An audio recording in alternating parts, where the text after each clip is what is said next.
ਸਤਿ ਸ਼੍ਰੀ ਅਕਾਲ। ਤੁਸੀਂ ਜੁੜੇ ਹੋਏ ਹੋ ਪੰਜਾਬੀ ਰੇਡੀਓ USA ਦੇ ਨਾਲ ਤੇ ਮੈਂ ਹਾਂ ਪ੍ਰਵੀਨ ਸ਼ਰਮਾ ਲੈ ਕੇ ਹਾਜ਼ਰ ਹਾਂ ਪ੍ਰੋਗਰਾਮ ਖਬਰ ਤੇ ਨਜ਼ਰ ਪ੍ਰੋਗਰਾਮ ਦੇ ਵਿੱਚ ਕਈ ਅਹਿਮ ਤੇ ਕਈ ਖਾਸ ਖਬਰਾਂ ਤੇ ਚਰਚਾ ਕਰਨ ਲਈ ਮੇਰੇ ਨਾਲ ਜੁੜ ਚੁੱਕੇ ਨੇ ਦੀਪਕ ਸ਼ਰਮਾ ਚਨਾਰਥਲ ਜੀ। ਸ਼ਰਮਾ ਜੀ, ਸਤਿ ਸ਼੍ਰੀ ਅਕਾਲ ਜੀ। ਸਵਾਗਤ ਹੈ ਜੀ Punjabi radio USA।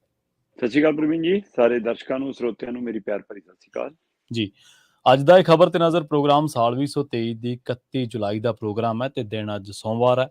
Punjabi radio USA ਨੂੰ ਇਸ ਵੇਲੇ ਤੁਸੀਂ ਸੁਣ ਰਹੇ ਹੋ AM FM ਸਟੇਸ਼ਨਸ ਦੇ ਨਾਲ ਰੇਡੀਓ ਸੈੱਟ ਤੇ, ਨੈਟ ਤੇ, mobile app, social media platforms, Facebook, YouTube ਤੇ ਸੁਣ ਰਹੇ ਹੋ, ਦੇਖ ਰਹੇ ਹੋ। ਸਾਰੇ ਹੀ ਦਰਸ਼ਕਾਂ ਦਾ ਪ੍ਰੋਗਰਾਮ ਖਬਰ ਤੇ ਨਜ਼ਰ ਦੇ ਵਿੱਚ ਸਵਾਗਤ ਹੈ। ਪ੍ਰੋਗਰਾਮ ਨੂੰ ਸਪਾਂਸਰ ਕਰਦੇ ਨੇ ਖਾਲਸਾ ਇੰਸ਼ੋਰੈਂਸ ਏਜੰਸੀ ਵਾਲੇ, ਜਿਨ੍ਹਾਂ ਤੋਂ ਤੁਸੀਂ ਹਰ ਤਰੀਕੇ ਦੀ ਇੰਸ਼ੋਰੈਂਸ ਲੈ ਸਕਦੇ ਹੋ। ਇੰਸ਼ੋਰੈਂਸ ਬਾਰੇ ਪਤਾ ਕਰਨ ਦੇ ਲਈ ਇਹਨਾਂ ਦਾ ਨੰਬਰ ਹੈ 4082722500।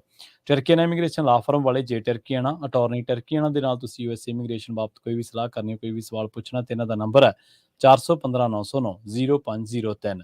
ਗੁਰਦੀਪ ਸਿੰਘ ਬਿਰਦੀ ਕਲੋਬੀ, ਸਤਨਾਮ ਸਿੰਘ ਸ਼ੇਰਗਿੱਲ ਸਿਲਮਾ, ਵਿਸਲਾ ਫੈਮਿਲੀ ਫ੍ਰੇਜ਼ਨੋ, ਮਨਦੀਪ ਸਿੰਘ, ਸੰਦੀਪ ਕੌਰ ਸੈਨਹੋਜ਼ੇ ਤੇ ਮਨਜੀਤ ਸਿੰਘ ਸੈਨਹੋਜ਼ੇ, ਇਹਨਾਂ ਸਾਰੇ ਹੀ ਸਪਾਂਸਰ ਦਾ ਬਹੁਤ ਬਹੁਤ ਧੰਨਵਾਦ। ਤੇ ਜੇਕਰ ਤੁਸੀਂ ਵੀ ਪੰਜਾਬੀ ਰੇਡੀਓ USA ਦੇ ਇਹਨਾਂ ਪ੍ਰੋਗਰਾਮਾਂ ਨੂੰ ਸਪਾਂਸਰ ਕਰਨਾ ਚਾਹੁੰਦੇ ਹੋ ਤਾਂ ਸਟੂਡੀਓ ਦਾ ਨੰਬਰ ਹੈ 4082725200। ਸ਼ਰਮਾ ਜੀ, ਖਬਰਾਂ ਦੇ ਵਲਾਈਏ ਤੇ ਸ਼ੁਰੂਆਤ ਕਰੀਏ ਪੰਜਾਬ ਦੀ ਕਿਸਾਨੀ ਤੋਂ, ਪੰਜਾਬ ਦੀ ਸਰਕਾਰ ਤੋਂ। ਪੰਜਾਬ ਦੀ ਕਿਸਾਨੀ ਦੇ ਲਿਹਾਜ਼ ਤੋਂ ਤੇ ਸਰਕਾਰ ਦੇ ਲਿਹਾਜ਼ ਤੋਂ ਖਬਰ ਕੋਈ ਬਹੁਤੀ ਚੰਗੀ ਨਹੀਂ ਹੈ, ਪਰ ਹਾਂ ਚਿੰਤਾ ਕਰਨ ਵਾਲੀ ਜ਼ਰੂਰ ਹੈ, ਡਰਨ ਵਾਲੀ ਨਹੀਂ ਹੈ। ਪੰਜਾਬ ਦੀ ਬਾਸਮਤੀ ਵਿਦੇਸ਼ੀ ਮੁਲਕਾਂ ਨੇ ਕਹਿੰਦੇ ਵਾਪਸ ਮੋੜਤੀ। ਬਿਲਕੁਲ ਪ੍ਰਵੀਨ ਜੀ, ਤੁਸੀਂ ਦਰੁਸਤ ਫਰਮਾਇਆ ਕਿ ਚਿੰਤਾ ਕਰਨ ਦੀ ਲੋੜ ਹੈਗੀ ਆ, ਪਰ ਮਤਲਬ ਕਿ ਇਹਦਾ ਹੱਲ ਵੀ ਹੋਏਗਾ ਨਾ। ਦੀ ਲੋੜ ਨਹੀਂ ਜੀ। ਇਸ ਲਈ ਹਾਂ, ਬਿਲਕੁਲ ਨਿਰਾਸ਼ ਹੋਣ ਦੀ ਲੋੜ ਨਹੀਂ ਹੈ, ਚਿੰਤਾ ਕਰਨ ਦੀ ਲੋੜ ਹੈ। ਉਹ ਇਸ ਚਿੰਤਾ ਚੋਂ ਮੈਨੂੰ ਇੱਕ ਆਸ ਜਾਗੀ ਹੈ, ਜਿਹੜੀ ਇਹ ਖਬਰ ਆਈ ਨਾ ਕਿ ਹਾਂ ਵਿਦੇਸ਼ੀ ਮੁਲਕਾਂ ਨੇ ਪੰਜਾਬ ਦੀ ਬਾਸਮਤੀ ਵਾਪਸ ਮੋੜ ਦਿੱਤੀ, ਤੇ ਉਹ ਤੋਂ ਬਾਅਦ ਕੇਂਦਰ ਨੇ ਪੰਜਾਬ ਸਰਕਾਰ ਨੂੰ ਸੁਨੇਹਾ ਦਿੱਤਾ ਔਰ ਪੰਜਾਬ ਸਰਕਾਰ ਨੇ 10 ਤਰ੍ਹਾਂ ਦੇ ਕੀਟਨਾਸ਼ਕ ਨੇ ਜਿਹੜੇ ਬੈਨ ਕਰਤੇ ਬਾਸਮਤੀ ਤੇ ਛਿੜਕਣ ਦੇ। ਠੀਕ ਹੈ। ਤੇ ਮੈਨੂੰ ਇਹ ਤੋਂ ਆਸ ਜਾਗੀ ਹੈ ਕਿ ਕੱਲੀ ਬਾਸਮਤੀ ਕਿਉਂ, ਕਿ ਪੰਜਾਬ ਦੀਆਂ ਸਾਰੀਆਂ ਫਸਲਾਂ ਇਹਨਾਂ ਕੀਟਨਾਸ਼ਕਾਂ ਤੋਂ ਮੁਕਤ ਨਹੀਂ ਹੋ ਸਕਦੀਆਂ। ਜਿਹੜੀ ਬਾਸਮਤੀ ਅਸੀਂ ਵਿਦੇਸ਼ 'ਚ ਭੇਜ ਰਹੇ ਹਾਂ, ਹੋ ਸਕਦਾ ਉਹ 'ਚ ਤਾਂ ਫਿਰ ਤੱਤ ਘੱਟ ਹੋਣ, ਫਿਰ ਇਹ ਸੋਚ ਕੇ ਹੋਈ ਵੀ ਕਿ ਥੋੜੀ ਜਿਹੀ ਚੋ, ਪਰ ਜਿਹੜੇ ਅਸੀਂ ਆਪਣੇ ਘਰਾਂ 'ਚ ਖਾ ਰਹੇ ਹਾਂ, ਹਾਂਜੀ ਹਾਂਜੀ ਬਿਲਕੁਲ ਸਹੀ ਹੈ, ਸਬਜ਼ੀਆਂ, ਜਿਹੜੇ ਫਲ, ਜਿਹੜੀਆਂ ਚੀਜ਼ਾਂ, ਉਹ ਸਾਰੀਆਂ ਕਿੰਨੀਆਂ ਜ਼ਹਿਰੀ ਹੋ ਗਈਆਂ ਸਿਰਫ ਉਤਪਾਦਨ ਵਧਾਉਣ ਦੇ ਚੱਕਰ ਦੇ ਵਿੱਚ। ਜੇਕਰ ਸਰਕਾਰਾਂ ਸਹੀ ਮੁੱਲ ਦੇ ਦੇਣ ਫਸਲ ਦਾ ਔਰ ਕਹਿਣ ਕਿ ਸਗਾਂ ਤੇ ਤੁਸੀਂ ਬਿਨਾਂ ਕੀਟਨਾਸ਼ਕ ਉਤਪਾਦਨ ਕਰੋ, ਅਸੀਂ ਤੁਹਾਨੂੰ ਹੋਰ ਮੁੱਲ ਚੰਗਾ ਦੇਵਾਂਗੇ, ਤਾਂ ਕਿਹਦਾ ਜੀ ਕਰਦਾ ਜ਼ਹਿਰਾਂ ਛਿੜਕਣ ਨੂੰ ਜੀ। ਬਿਲਕੁਲ ਸਹੀ ਹੈ। ਇਸ ਮਸਲੇ ਹਾਂ, ਹੁਣ ਜਿਹੜੀ ਖਬਰ ਹੈ ਉਹ ਖਬਰ ਇਹ ਹੈ ਕਿ ਪੰਜਾਬ ਸਰਕਾਰ ਨੇ ਪੰਜਾਬ ਦੇ ਅੰਦਰ ਬਾਸਮਤੀ ਉੱਤੇ 10 ਤਰ੍ਹਾਂ ਦੇ ਕੀਟਨਾਸ਼ਕ ਛਿੜਕਣ ਤੇ ਰੋਕ ਲਾਤੀ। ਉਹ ਰੋਕ ਜਿਹੜੀ ਲਾਈ ਹੈ ਉਹ ਅੱਜ, ਜੇਕਰ ਮੈਂ ਭਾਰਤੀ ਸਮੇਂ ਅਨੁਸਾਰ ਦੇਖਾਂ ਤਾਂ ਅੱਜ ਸਵੇਰ ਤੋਂ ਸ਼ੁਰੂ ਹੋ ਗਈ। 1 ਅਗਸਤ ਤੋਂ ਇਹ ਰੋਕ ਸ਼ੁਰੂ ਹੋ ਗਈ ਹੈ ਜੀ। 10 ਤਰ੍ਹਾਂ ਦੇ ਕੀਟਨਾਸ਼ਕ ਨੇ, ਜਿਨ੍ਹਾਂ ਦੇ ਵਿੱਚ ਐਸਫੇਟ ਹੈ, ਕਲੋਰਾਪਾਈਰੋਫੋਸ ਹੈ, ਬੁਫਨੋਫੇਜ਼ਨ ਹੈ, ਹੈਕਸਾਕੋਨੋਜੋਲ ਹੈ। ਇਹੋ ਜਿਹੀਆਂ 10 ਕੀਟਨਾਸ਼ਕ ਦਵਾਈਆਂ ਨੇ।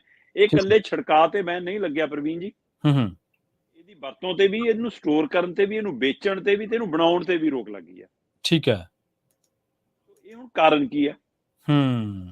ਕਾਰਨ ਇਹ ਹੈ ਕਿ ਤੋਂ ਵੱਡੀ ਤਾਦਾਦ ਦੇ ਵਿੱਚ, ਵੱਡੇ ਕੰਟੇਨਰਾਂ ਦੇ ਵਿੱਚ ਚੌਲ ਹੈ, ਖਾਸ ਕਰਕੇ ਜਿਹੜੀ ਬਾਸਮਤੀ ਹੈ ਉਹ ਵਿਦੇਸ਼ਾਂ ਨੂੰ ਜਾਂਦੀ ਹੈ, ਖਾਸ ਕਰਕੇ ਖਾੜੀ ਮੁਲਕ ਔਰ ਯੂਰਪੀਅਨ ਮੁਲਕਾਂ ਨੂੰ ਜਾਂਦੀ ਹੈ। ਬਿਲਕੁਲ ਸਹੀ ਹੈ। ਉਸ ਬਾਸਮਤੀ ਦੇ ਵਿੱਚੋਂ ਜਿਹੜਾ ਪੰਜਾਬ ਦਾ ਹਿੱਸਾ ਜਾਂਦਾ ਸੀ, ਜਿਹੜੀ ਪੰਜਾਬ ਦੀ ਬਾਸਮਤੀ ਜਾਂਦੀ ਸੀ, ਉਹਦੇ ਵਿੱਚ 1 ਵਾਰ ਨਹੀਂ, 2 ਵਾਰ ਨਹੀਂ, 3 ਵਾਰ ਨਹੀਂ, ਕਈ ਵਾਰ ਮਤਲਬ ਕਿ ਰੱਦ ਕਰਨਾ ਪਿਆ। ਬਾਰ-ਬਾਰ ਇਹ ਰੋਕ ਲਾਉਣੀ ਪਈ ਕਿ ਨਹੀਂ ਜੀ, ਇਹ ਪਾਸ ਨਹੀਂ ਹੈ ਸਾਡੇ ਨਿਯਮਾਂ ਅਨੁਸਾਰ। ਉਹਦੇ ਵਿੱਚ ਜ਼ਹਿਰੀ ਤੱਤ, ਉਹਦੇ ਵਿੱਚ ਕੀਟਨਾਸ਼ਕ ਤੱਤ, ਉਹਦੇ ਵਿੱਚ ਮਨੁੱਖੀ ਸਰੀਰ ਤੇ ਅਸਰ ਕਰਨ ਵਾਲੇ ਤੱਤ ਵੱਡੀ ਮਾਤਰਾ 'ਚ ਪਾਏ ਜਾ ਰਹੇ ਸੀ ਜੀ। ਸੋ ਕਈ ਵਾਰ ਰੋਕਣ ਤੋਂ ਬਾਅਦ ਫਿਰ ਉਹਨਾਂ ਨੇ ਪੱਕੇ ਤੌਰ ਤੇ ਹੁਣ ਪੰਜਾਬ ਤੋਂ ਗਏ ਹੋਏ ਬਾਸਮਤੀ ਚੌਲਾਂ ਦਾ ਜਿਹੜਾ ਕੰਸਾਈਨਮੈਂਟ ਸੀ, ਉਹਨੂੰ ਰੱਦ ਕਰਕੇ ਵਾਪਸ ਭੇਜਤਾ। ਸੋ ਪਹਿਲਾਂ 1-2 ਵਾਰ ਤਾਂ ਸਿਰਫ ਉਹਨਾਂ ਨੇ ਕਿਹਾ ਕਿ ਜੀ ਨਹੀਂ ਜੀ, ਇਹ ਸਹੀ ਨਹੀਂ ਗਾ, ਇਹ ਪਾਸ ਨਹੀਂ ਗੀ ਜੀ, ਹੈ ਨਾ। ਹੁਣ ਉਹ ਆਖਰ ਅੱਕ ਕੇ ਉਹ ਕਹਿੰਦੇ ਅਸੀਂ ਪੰਜਾਬ ਵਾਲੀ ਖਰੀਦਣੀ ਹੋਣੀ ਜੀ। ਇਸ ਤੋਂ ਬਾਅਦ ਫਿਰ ਕੇਂਦਰ ਸਰਕਾਰ ਨੇ ਪੰਜਾਬ ਸਰਕਾਰ ਨਾਲ ਰਾਬਤਾ ਕੀਤਾ, ਤਾੜਨਾ ਕੀਤੀ, ਝਾੜ ਝੰਪ ਕੀਤੀ ਜਾਂ ਪੁੱਛਿਆ, ਪਰ ਜਵਾਬ ਤਾਂ ਕੇਂਦਰ ਵੀ ਦਵੇ ਉਹਨਾਂ ਹੀ ਕਿ ਭਾਈ ਤੁਸੀਂ ਜੇਕਰ ਕਿਸਾਨੀ ਫਸਲਾਂ ਦਾ ਮੁੱਲ ਪੱਕਾ ਦਿਓ, ਬਦਲਵੀਂ ਫਸਲਾਂ ਵੱਲ ਜਾਓ, ਤੁਸੀਂ ਕਹੋ ਕਿ ਕੀਟਨਾਸ਼ਕ ਮੁਕਤ ਲਿਆਓ ਤੇ ਅਸੀਂ ਉਹਦਾ ਮੁੱਲ ਪਾਵਾਂਗੇ, ਤਾਂ ਹੁਣ ਝਾੜ ਵਧਾਉਣ ਦੇ ਹਵਾਲੇ ਨਾਲ ਆ ਨਾ। ਹਾਂਜੀ ਹਾਂਜੀ ਬਿਲਕੁਲ ਬਿਲਕੁਲ। ਅਗਲਾ ਕਿ ਜਿੰਨਾ ਹੋਊਗਾ 1 ਏਕੜ ਚੋਂ ਭਾਈ ਇੰਨੀ ਫਿਕਸ ਤੁਹਾਨੂੰ ਮਿਲੂਗੀ। ਸਵਾਲ MSP ਤੇ ਵੀ ਨਹੀਂ ਆ। ਹੁਣ ਆਪਾਂ ਸ਼ਾਇਦ ਪਹਿਲਾਂ ਵੀ ਇਹਦੇ ਬਾਰੇ ਗੱਲ ਕਰ ਚੁੱਕੇ ਹਾਂ ਕਿ ਜੇ MSP ਮਿਲਣ ਵੀ ਲੱਗ ਜਾਵੇ ਪੂਰੀ, ਜੀ 1 ਏਕੜ ਵਾਲਾ, 2 ਏਕੜ ਵਾਲਾ, 3 ਏਕੜ ਵਾਲਾ, 5 ਏਕੜ ਤੱਕ ਵਾਲਾ ਹੂੰ MSP ਦੇ ਉੱਤੇ ਵੀ ਪੂਰੇ ਸਾਲ ਦਾ ਗੁਜ਼ਾਰਾ ਕਿਵੇਂ ਕਰ ਲੂਗਾ ਜੀ? ਨਹੀਂ ਕਰ ਸਕਦਾ, ਬਿਲਕੁਲ ਸਹੀ। ਸਾਨੂੰ ਫਿਕਸ ਆਮਦਨ ਵੱਲ ਵਧਣਾ ਪੈਣਾ ਹੈ। ਹੂੰ ਕਿਸਾਨਾਂ ਨੂੰ ਇੱਕ ਪੱਕੀ ਆਮਦਨ, ਇੱਕ ਕਿੱਲੇ ਪਿੱਛੇ ਔਸਤਨ ਇੰਨੀ ਬਣਦੀ ਹੈ ਜੀ, ਜਾਂ ਘਰ ਚਲਾਉਣ ਦੇ ਹਿਸਾਬ ਨਾਲ ਹਰ ਮਹੀਨੇ ਘੱਟੋ ਘੱਟ ਇੰਨੀ ਬਣਦੀ ਹੈ ਜੀ, ਉਹਦੇ ਪਰ ਆਉਣਾ ਪਊਗਾ। ਹੂੰ ਇਸ ਪਹਿਲੂ ਦੇ ਉੱਤੇ ਫਿਰ ਜਦੋਂ ਹੁਣ ਖਾੜੀ ਮੁਲਕਾਂ ਨੇ, ਯੂਰਪੀਅਨ ਮੁਲਕਾਂ ਨੇ ਪੰਜਾਬ ਦੀ ਬਾਸਮਤੀ ਨਾ ਕਰਤੀ ਖਰੀਦਣੋਂ, ਠੀਕ ਹੈ। ਫਿਰ ਸਰਕਾਰਾਂ ਇੰਨੀਆਂ ਕੁ ਜਾਗੀਆਂ ਨੇ, ਹੁਣ ਕਹਿੰਦੇ ਜੀ ਅਸੀਂ 10 ਤਰ੍ਹਾਂ ਦੇ ਕੀਟਨਾਸ਼ਕ ਨੇ ਜਿਹੜੇ ਸਿੱਧੇ ਸਰੀਰ ਦੇ ਲਈ, ਮਨੁੱਖ ਦੇ ਲਈ ਜਾਂ ਬਾਹਰਲੇ ਮੁਲਕਾਂ ਦੇ ਪੈਮਾਨੇ ਦੇ ਹਿਸਾਬ ਨਾਲ ਖਤਰਨਾਕ ਤੱਤ ਚ ਪਾਏ ਗਏ ਨੇ, ਉਹਨਾਂ ਦੇ ਛਿੜਕਾਅ ਤੇ ਬੈਨ ਲੱਗ ਗਿਆ। ਠੀਕ ਤੇ ਹੈ। ਬੈਨ ਲੱਗਣ ਤੋਂ ਬਾਅਦ ਹੁਣ ਸਾਡੀ ਖੇਤੀਬਾੜੀ ਯੂਨੀਵਰਸਿਟੀ ਲੁਧਿਆਣਾ ਨੇ ਕੁਝ ਹੋਰ ਸੁਝਾਅ ਦਿੱਤੇ ਨੇ, ਕਿਉਂਕਿ ਕਹਿੰਦੇ ਜੀ ਫਿਰ ਉਤਪਾਦਨ ਨਹੀਂ ਸਹੀ ਹੋਣਾ। ਧਰਤੀ ਇੰਨੀ ਜ਼ਹਿਰੀ ਹੋ ਗਈ ਕਿ ਉਹ ਤੋਂ ਬਿਨਾਂ ਉਗਾਊਗੀ ਉਹ ਨਹੀਂ। ਹੂੰ ਬੰਦਾ ਕੋਈ ਇੱਕ ਦਵਾਈ ਖਾਣ ਲੱਗ ਜਵੇ ਨਾ ਕਿ ਹਾਂਜੀ ਆ 50 mm ਹੈ ਜੀ, ਆ 25 mm ਹੈ ਜੀ, ਤੇ ਉਹ ਲਗਾਤਾਰ ਖਾਈ ਜਾਵੇ, ਗੋਲੀ ਅਸਰ ਛੱਡ ਦਿੰਦੀ ਆ ਜੀ। ਡਾਕਟਰ ਕਹਿੰਦੇ ਹੁਣ ਡੋਜ਼ ਵਧਾ ਦਿਓ ਜੀ ਇਹਦੀ, ਹੈ ਨਾ, ਹੂੰ ਡਬਲ ਕਰ ਦਿਓ ਜਾਂ, ਹੈ ਨਾ। ਸੋ ਉਸੇ ਤਰ੍ਹਾਂ ਹੁਣ ਧਰਤੀ 'ਚ ਅਸੀਂ ਇੰਨਾ ਜ਼ਹਿਰ ਛਿੜਕ ਚੁੱਕੇ ਹਾਂ ਕਿ ਜੇਕਰ ਉਹ ਤੋਂ ਬਿਨਾਂ ਪੈਦਾ ਕਰਦੇ, ਕਹਿੰਦੇ ਜੀ ਉਤਪਾਦਨ ਹੀ ਨਹੀਂ ਹੁੰਦਾ। ਹੂੰ ਇਸ ਜੀ। ਲਈ ਉਹਨੂੰ ਨਾਰਮਲ ਹੋਣ ਨੂੰ 3 ਸਾਲ ਘੱਟੋ ਘੱਟ ਚਾਹੀਦੇ ਹੁੰਦੇ ਆ ਫਿਰ। ਤੇ ਪਰ ਉਹ ਤੋਂ ਹੁਣ ਜਿਹੜੀ ਸਾਡੀ ਖੇਤੀਬਾੜੀ ਲੁਧਿਆਣਾ ਯੂਨੀਵਰਸਿਟੀ ਆ, ਉਹ ਕਹਿੰਦੀ ਜੀ ਅਸੀਂ ਕੁਝ ਹੋਰ ਦਵਾਈਆਂ ਜਿਹੜੀਆਂ ਇਹੋ ਜਿਹੇ ਤੱਤ ਜਿਨ੍ਹਾਂ 'ਚ ਨਹੀਂ ਹੈਗੇ, ਜਾਂ ਉਹ ਸਰੀਰ ਦੇ ਲਈ ਖਤਰਨਾਕ ਨਹੀਂ ਹੈਗੇ, ਸਿਰਫ ਕੀਟਾਣੂਆਂ ਦੇ ਲਈ, ਜਾਂ ਜਿਹੜੀ ਮਾਰ ਪੈਂਦੀ ਆ ਉਹਨੂੰ ਕੀੜਾ ਲੱਗਦਾ ਕੁਝ, ਉਹਨਾਂ ਦੇ ਲਈ ਉਹ ਹੋਣਗੇ। ਸੋ ਇਹੋ ਜਿਹੇ ਤੱਤਾਂ ਦੀ ਦਵਾਈਆਂ ਵਾਲੀ ਅਸੀਂ ਸੁਝਾਅ ਦਿੱਤੇ ਨੇ ਕਿਸਾਨਾਂ ਨੂੰ। ਉਹ ਸੁਝਾਅ ਹੈ ਕਿ ਉਹ ਛਿੜਕਣ, ਇਹ ਨਾ ਛਿੜਕਣ ਜੇਕਰ ਬਾਸਮਤੀ ਬਾਹਰਲੇ ਮੁਲਕਾਂ 'ਚ ਭੇਜਣੀ ਆ। ਸੋ ਜੇਕਰ, ਪਰ ਇਹ ਤਾਂ ਕਿਸਾਨ ਨੂੰ ਤਾਂ ਫਾਇਦਾ ਨਹੀਂ ਹੁੰਦਾ ਨਾ ਬਾਹਰ ਵੇਚੀ ਦਾ, ਕੰਪਨੀਆਂ ਜਾਂ ਉਹ ਲੈਂਦੀਆਂ ਨੇ, ਜੀ ਕਿਸਾਨ ਨੂੰ ਤਾਂ ਇੱਕੋ ਭਾਅ 'ਚ ਚੱਕਿਆ ਜਾਂਦਾ ਨਾ ਮਾਲ। ਹਾਂਜੀ ਹਾਂਜੀ ਬਿਲਕੁਲ। ਇਸ ਲਈ ਫਿਰ ਵੀ ਉਹਨਾਂ ਨੇ ਇਹ ਸੁਝਾਅ ਦਿੱਤਾ ਜੀ। ਹੁਣ ਦੇਖਦੇ ਆ ਇਹਦੇ ਪਰ ਕਿੰਨਾ ਖਰਾ ਉਤਰਦਾ। ਪੰਜਾਬ 'ਚ ਨਕਲੀ ਬੀਜ ਵੀ ਵਿਕਦੇ ਰਹੇ, ਨਕਲੀ ਦਵਾਈਆਂ ਵੀ ਵਿਕਦੀਆਂ ਰਹੀਆਂ। ਸੋ ਹੁਣ ਆਹ ਜਿਹੜੀਆਂ ਦਵਾਈਆਂ ਬੈਨ ਹੋਈਆਂ, ਕੀ ਇਹ ਬਾਜ਼ਾਰ 'ਚ ਨਹੀਂ ਆਉਣਗੀਆਂ, ਕੀ ਇਹ ਕਿਸਾਨਾਂ ਤੱਕ ਨਹੀਂ ਪਹੁੰਚਣਗੀਆਂ, ਜਾਂ ਇਹ ਤੋਂ ਅੱਗੇ ਵੀ ਹੁਣ ਪੰਜਾਬ ਦੇ ਖੁਦ ਜਥੇਬੰਦੀਆਂ, ਕਿਸਾਨ ਜਥੇਬੰਦੀਆਂ ਵੀ ਕੀ ਇਸ ਮਸਲੇ ਸੋਚਣਗੀਆਂ ਕਿ ਅਸੀਂ ਭਾਈ ਪਹਿਲਾਂ ਜਿਵੇਂ ਆਪਣੇ ਘਰਾਂ ਨੂੰ ਪਹਿਲ 'ਚ ਧਿਆਨ 'ਚ ਰੱਖ ਕੇ ਉਗਾਉਂਦੇ ਸੀ, ਕਿ ਉਸ ਉਗਾਉਣ ਵੱਲ ਮੁੜਨਾ ਪੈਣਾ, ਕਿ ਘੱਟੋ ਘੱਟ ਇਕੱਲੇ ਬਾਸਮਤੀ ਕਿਉਂ, ਪੰਜਾਬ ਦੇ ਖੇਤ ਚੁਗਣ ਵਾਲੀ ਹਰ ਫਸਲ ਕੀ ਕੀਟਨਾਸ਼ਕ ਮੁਕਤ ਨਹੀਂ ਹੋਣੀ ਚਾਹੀਦੀ। ਇਹਦੇ ਪਰ ਕੋਈ ਮੰਥਨ ਸ਼ੁਰੂ ਹੋਊਗਾ, ਇਹ ਵੀ ਉਮੀਦ ਜਾਗਦੀ ਹੈ ਜੀ। ਜੀ ਦੇਖੋ ਬਈ, ਇਹ ਗੱਲ ਤੁਹਾਡੀ ਬਿਲਕੁਲ ਸਹੀ ਹੈ ਕਿ ਕਿਸਾਨੀ ਦੇ ਵਿੱਚ ਉਹਨਾਂ ਦੀ ਆਮਦਨ ਯਕੀਨੀ ਬਣਾਉਣ ਵਾਸਤੇ ਤੇ ਫਸਲਾਂ ਦੀ ਗੁਣਵੱਤਾ ਲੈਣ ਵਾਸਤੇ ਤੁਹਾਨੂੰ ਵੱਡੇ ਪੱਧਰ ਤੇ ਸਮੁੱਚਤਾ ਦੇ ਵਿੱਚ ਕਦਮ ਜਿਹੜੇ ਉਹ ਚੁੱਕਣੇ ਪੈਣਗੇ। ਪਰ ਇਹ ਕਦਮ ਚੁੱਕਣ ਲਈ ਤਾਂ ਇੱਕ ਕੰਸਟਰਕਟਿਵ ਏਜੰਡਾ ਚਾਹੀਦਾ ਸ਼ਰਮਾ ਜੀ। ਨਹੀਂ ਉਹ ਏਜੰਡਾ ਹੈ ਨਹੀਂ, ਨੀਅਤ ਚਾਹੀਦੀ ਹੈ, ਨੀਤੀ ਚਾਹੀਦੀ ਹੈ। ਜਦੋਂ ਤੁਹਾਡੀ ਨੀਅਤ ਹੀ ਕਿਸਾਨ ਨੂੰ ਖੇਤੀ ਦੇ ਵਿੱਚੋਂ ਬਾਹਰ ਕਰਨ ਦੀ ਹੈ, ਤੁਸੀਂ ਗੁਣਵੱਤਾ ਇਹੀ ਜੀ ਨੀਤੀ ਕਿਉਂ ਬਣਾਓਗੇ? ਹਾਂ, ਤੁਸੀਂ ਐਸੀ ਨੀਤੀ ਥੋੜਾ ਬਣਾਓਗੇ ਜਿਹੜੀ ਕਿਸਾਨ ਨੂੰ ਆਕਸੀਕੇਟ ਕਰੇ, ਜਿਹੜੀ ਉਹਨੂੰ ਸਾਹ ਦੇਵੇ, ਜਿਹੜੀ ਉਹਨੂੰ ਇਸ ਮੰਝ ਧਾਰ ਦੇ ਵਿੱਚੋਂ ਕੱਢੇ। ਸੋ ਤੁਸੀਂ ਚਾਹੁੰਦੇ ਹੋ ਕਿਸਾਨੀ ਖੇਤੀ ਛੱਡ ਕੇ ਲਾਂਭੇ ਹੋ ਜਾਣ ਖੇਤੀ? ਜੀ ਬਿਲਕੁਲ ਬਿਲਕੁਲ। ਤੁਸੀਂ ਚਾਹੁੰਦੇ ਹੋ ਕਿ ਇਹ ਜਿਹੜੀ ਖੇਤੀ ਹੈ ਥੋੜੇ ਜਿਹੇ ਹੱਥਾਂ ਦੇ ਵਿੱਚ ਹੋਵੇ, ਤੇ ਫਿਰ ਇਹਨੂੰ ਉਹ ਆਪਣੇ ਢੰਗ ਤਰੀਕੇ ਦੇ ਨਾਲ ਉਹ ਲੋਕ ਕਰਨ, ਕਾਰਪੋਰੇਟ ਆਪਣੇ ਤਰੀਕੇ ਦੇ ਨਾਲ ਖੇਤੀ ਨੂੰ ਕਰਨ। ਅਗਲੀ ਖਬਰ ਦੇ ਵੱਲ ਵਧੀਏ ਸ਼ਰਮਾ ਜੀ। ਤੇ ਪਿਛਲੇ ਕਈ ਦਿਨਾਂ ਤੋਂ ਆਪਾਂ ਪੰਜਾਬ ਦੇ ਸਰਕਾਰੀ ਮੁਲਾਜ਼ਮਾਂ ਦੇ ਲਿਹਾਜ਼ ਦੇ ਨਾਲ ਖਬਰਾਂ ਸਾਂਝੀਆਂ ਕਰ ਰਹੇ ਹਾਂ, ਤੇ ਇਸੇ ਸਿਲਸਿਲੇ ਨੂੰ ਅੱਗੇ ਤੋਰਦੇ ਚੱਲ ਗਏ ਆਪਾਂ। ਪੰਜਾਬ ਦੇ ਮੁਲਾਜ਼ਮਾਂ ਦੇ ਕਹਿੰਦੇ 37 ਭੱਤੇ ਜਿਹੜੇ ਨੇ, ਭੱਤੇ ਮਿਲਦੇ ਨੇ ਜਿਹੜੇ ਮੁਲਾਜ਼ਮਾਂ ਨੂੰ, ਉਹ ਸਿਮਟ ਕੇ 5 ਰਹਿ ਜਾਣਗੇ। ਮੁਲਾਜ਼ਮਾਂ ਦੇ ਜੇ ਐਂਗਲ ਤੋਂ ਸਮਝ ਗਏ ਤਾਂ ਉਹ ਕਹਿਣਗੇ ਜੀ ਇਹ ਤਾਂ ਸਾਡੀ ਕਮਾਈ ਦੇ ਉੱਤੇ ਬਹੁਤ ਵੱਡਾ ਡਾਕਾ, ਕਿੱਥੇ 37 ਤੇ ਕਿੱਥੇ 5। ਭੱਤਿਆਂ ਦੀ ਆੜ ਦੇ ਵਿੱਚ ਬਹੁਤ ਵੱਡਾ ਭ੍ਰਿਸ਼ਟਾਚਾਰ ਵੀ ਹੈ, ਤੇ ਭੱਤਿਆਂ ਦੀ ਆੜ ਦੇ ਵਿੱਚ ਕੁਝ ਹੱਕ ਹਕੂਕ ਵੀ ਜ਼ਰੂਰ ਹੋਣਗੇ ਮੈਨੂੰ ਲੱਗਦਾ ਜੀ। ਪ੍ਰਵੀਨ ਜੀ, ਇਹ ਦੋ ਤਰ੍ਹਾਂ ਦੇ ਪਹਿਲੂ ਨੇ ਜੀ। ਇੱਕ ਤਾਂ ਹੈ ਭੱਤਿਆਂ ਦੀ ਗਿਣਤੀ, ਦੂਜਾ ਹੈ ਭੱਤਿਆਂ ਦੇ ਰੂਪ 'ਚ ਮਿਲਦੀ ਰਾਸ਼ੀ। ਹਾਂ ਬਿਲਕੁਲ ਬਿਲਕੁਲ ਜੀ। ਕੀ ਇਹ ਭੱਤਿਆਂ ਦੀ ਗਿਣਤੀ ਘਟਣੀ ਹੈ, ਰਾਸ਼ੀ ਘਟਣੀ ਹੈ? ਜੀ। ਪਹਿਲੀ ਨਜ਼ਰ 'ਚ ਸਰਕਾਰ ਇਹੀ ਜਚਾਉਣਾ ਚਾਹੁੰਦੀ ਆ, ਇਹੀ ਦਿਖਾਉਣਾ ਚਾਹੁੰਦੀ ਹੈ ਕਿ ਅਸੀਂ ਸਿਰਫ ਭੱਤਿਆਂ ਦੀ ਗਿਣਤੀ ਘਟਾ ਰਹੇ ਹਾਂ। ਠੀਕ ਹੈ। ਪਰ ਅਸਲ ਮਕਸਦ ਉਹੀ ਹੈ ਜਿਹੜੀ ਫਿਕਰਮੰਦੀ ਤੁਹਾਡੇ ਮਨ 'ਚ ਆਈ ਹੈ, ਕਿ ਪੰਜਾਬ ਸਰਕਾਰ ਨੂੰ ਇਹ ਲੱਗਦਾ ਕਿ ਆਰਥਿਕ ਬੋਝ ਹੈ, ਬੋਝ ਘਟਾਉਣ ਦਾ ਇਹੀ ਹਿੱਲਾ ਹੈ ਕਿ ਆਪਾਂ ਇਸ ਨੂੰ ਘੱਟ ਕਰੀਏ। ਅਸਲ 'ਚ ਕੋਈ ਨਵੀਂ ਕਵਾਇਦ ਨਹੀਂ ਹੈ ਜੀ। ਇਸ ਤੋਂ ਪਹਿਲਾਂ 2 ਸਾਲ ਪਹਿਲਾਂ ਵੀ ਇਹ ਕੋਸ਼ਿਸ਼ਾਂ ਹੋਈਆਂ। ਠੀਕ ਹੈ। 2 ਸਾਲ ਦਾ ਮਤਲਬ ਇਹਦਾ ਕੈਪਟਨ ਸਰਕਾਰ ਦੇ ਸਮੇਂ ਵੀ, ਤੇ ਚੰਨੀ ਸਰਕਾਰ ਦੇ ਸਮੇਂ ਵੀ। ਜੀ। 9 ਜਨਵਰੀ 2021 ਨੂੰ ਪਹਿਲੀ ਵਾਰ ਵਿੱਤ ਵਿਭਾਗ ਨੇ, ਪੰਜਾਬ ਦੇ ਵਿੱਤ ਵਿਭਾਗ ਨੇ ਪੰਜਾਬ ਦੇ 47 ਵਿਭਾਗਾਂ ਨੂੰ ਚਿੱਠੀ ਲਿਖ ਕੇ ਕਿਹਾ ਸੀ ਕਿ ਭਾਈ ਸਾਨੂੰ ਆਪਣੇ ਭੱਤਿਆਂ ਦਾ ਹਿਸਾਬ ਕਿਤਾਬ ਦਿਓ, ਇਹਦੀ ਸਮੀਖਿਆ ਕਰਨੀ ਹੈ। ਤੇ ਉਹ ਤੋਂ ਬਾਅਦ ਕਈ ਵਾਰੀ ਕੋਸ਼ਿਸ਼ਾਂ ਹੋਈਆਂ ਪਰ ਸਿਰੇ ਨਹੀਂ ਚੜੀਆਂ। ਮਾਨ ਸਰਕਾਰ ਨੇ ਇੱਕ ਨਵੇਕਲੀ ਕੋਸ਼ਿਸ਼ ਕੀਤੀ ਆ ਕਿ ਉਹਨਾਂ ਨੇ ਚਿੱਠੀ ਲਿਖਣ ਦੀ ਬਜਾਏ ਮੀਟਿੰਗ ਤੇ ਸੱਦ ਲਏ ਸਾਰੇ ਵਿਭਾਗ। ਠੀਕ ਹੈ। ਮੀਟਿੰਗ ਇੱਕ ਦਿਨ ਨਹੀਂ ਚੱਲਣੀ, ਲਗਾਤਾਰ ਚੱਲਣੀ ਹੈ। ਕੱਲ ਤੋਂ ਮੀਟਿੰਗਾਂ ਦਾ ਦੌਰ ਸ਼ੁਰੂ ਹੋ ਚੁੱਕਿਆ। ਅੱਜ ਹੋਣੀਆਂ ਨੇ, ਕੱਲ੍ਹ ਨੂੰ ਹੋਣੀਆਂ ਨੇ। ਇਸ ਤਰ੍ਹਾਂ 31 ਜੁਲਾਈ ਤੋਂ ਲੈ ਕੇ 8 ਅਗਸਤ ਤੱਕ 8 ਦਿਨ ਲਗਾਤਾਰ ਪੰਜਾਬ ਦੇ 47 ਵਿਭਾਗਾਂ ਤੋਂ ਇਹ ਸਾਰਾ ਖਾਕਾ ਲਿਆ ਜਾ ਰਿਹਾ ਕਿ ਭਾਈ ਲਿਆਓ ਆਪਣੇ ਭੱਤਿਆਂ ਦਾ ਹਿਸਾਬ ਕਿਤਾਬ ਜੀ 47 ਵਿਭਾਗਾਂ 'ਚ ਵੱਖੋ-ਵੱਖ ਕੈਟਾਗਰੀ ਦੇ ਮੁਲਾਜ਼ਮ, ਕੋਈ ਮਤਲਬ ਚੌਥਾ ਦਰਜਾ ਹੁੰਦਾ ਹੈ, ਕੋਈ ਇਹ ਕੈਟਾਗਰੀ ਹੈ ਜੀ, ਕੋਈ B ਕੈਟਾਗਰੀ ਹੈ ਜੀ, ਕਿਸੇ ਦਾ ਰੈਂਕ ਹੋਰ ਹੈ ਜੀ, ਕਿਸੇ ਦੀ ਹੈ ਨਾ ਮਤਲਬ ਕਿ ਨੌਕਰੀ 'ਚ ਆਉਣ ਦੇ ਸਮੇਂ ਹੱਦ ਦਾ ਹਿਸਾਬ ਕਿਤਾਬ ਹੋਰ ਹੈ ਜੀ, ਕੋਈ ਕੰਟਰੈਕਟ ਬੇਸ ਹੈ ਜੀ, ਕੋਈ ਪੱਕਾ ਪਰਮਾਨੈਂਟ ਹੈ ਜੀ, ਕੋਈ ਕੇਂਦਰ ਤੋਂ ਉਹਦੇ ਪਰ ਆਇਆ ਵਾ ਜੀ ਡੈਪੂਟੇਸ਼ਨ ਦੀ, ਕਿੰਨਾ ਕੁਛ ਹੈ। ਸੋ ਸਾਰੀਆਂ ਕੈਟਾਗਰੀਆਂ ਨੂੰ ਮਿਲਾ ਕੇ ਫਿਰ ਵੱਖੋ-ਵੱਖ ਤਰ੍ਹਾਂ ਦੇ 37 ਤਰ੍ਹਾਂ ਦੇ ਪੱਤੇ ਆ। ਉਹਨਾਂ 'ਚ ਕੁਝ ਪੱਤੇ ਜਿਹੜੇ ਪੱਕੇ ਮਿਲਦੇ ਆ ਮੁਲਾਜ਼ਮਾਂ ਨੂੰ, ਠੀਕ ਹੈ, ਕੁਝ ਮੁਲਾਜ਼ਮਾਂ ਦੀ ਕੈਟਾਗਰੀ ਵਾਈਜ਼ ਘਟਦੇ ਵੱਧਦੇ ਆ, ਕੁਝ ਕਿਸੇ ਖਾਸ ਘਟਨਾਕ੍ਰਮ ਤੇ, ਖਾਸ ਦਿਨ ਤੇ, ਖਾਸ ਮਹੀਨੇ 'ਚ ਜਾਂ ਖਾਸ ਕੰਮ ਲਈ ਮਿਲਦੇ ਆ।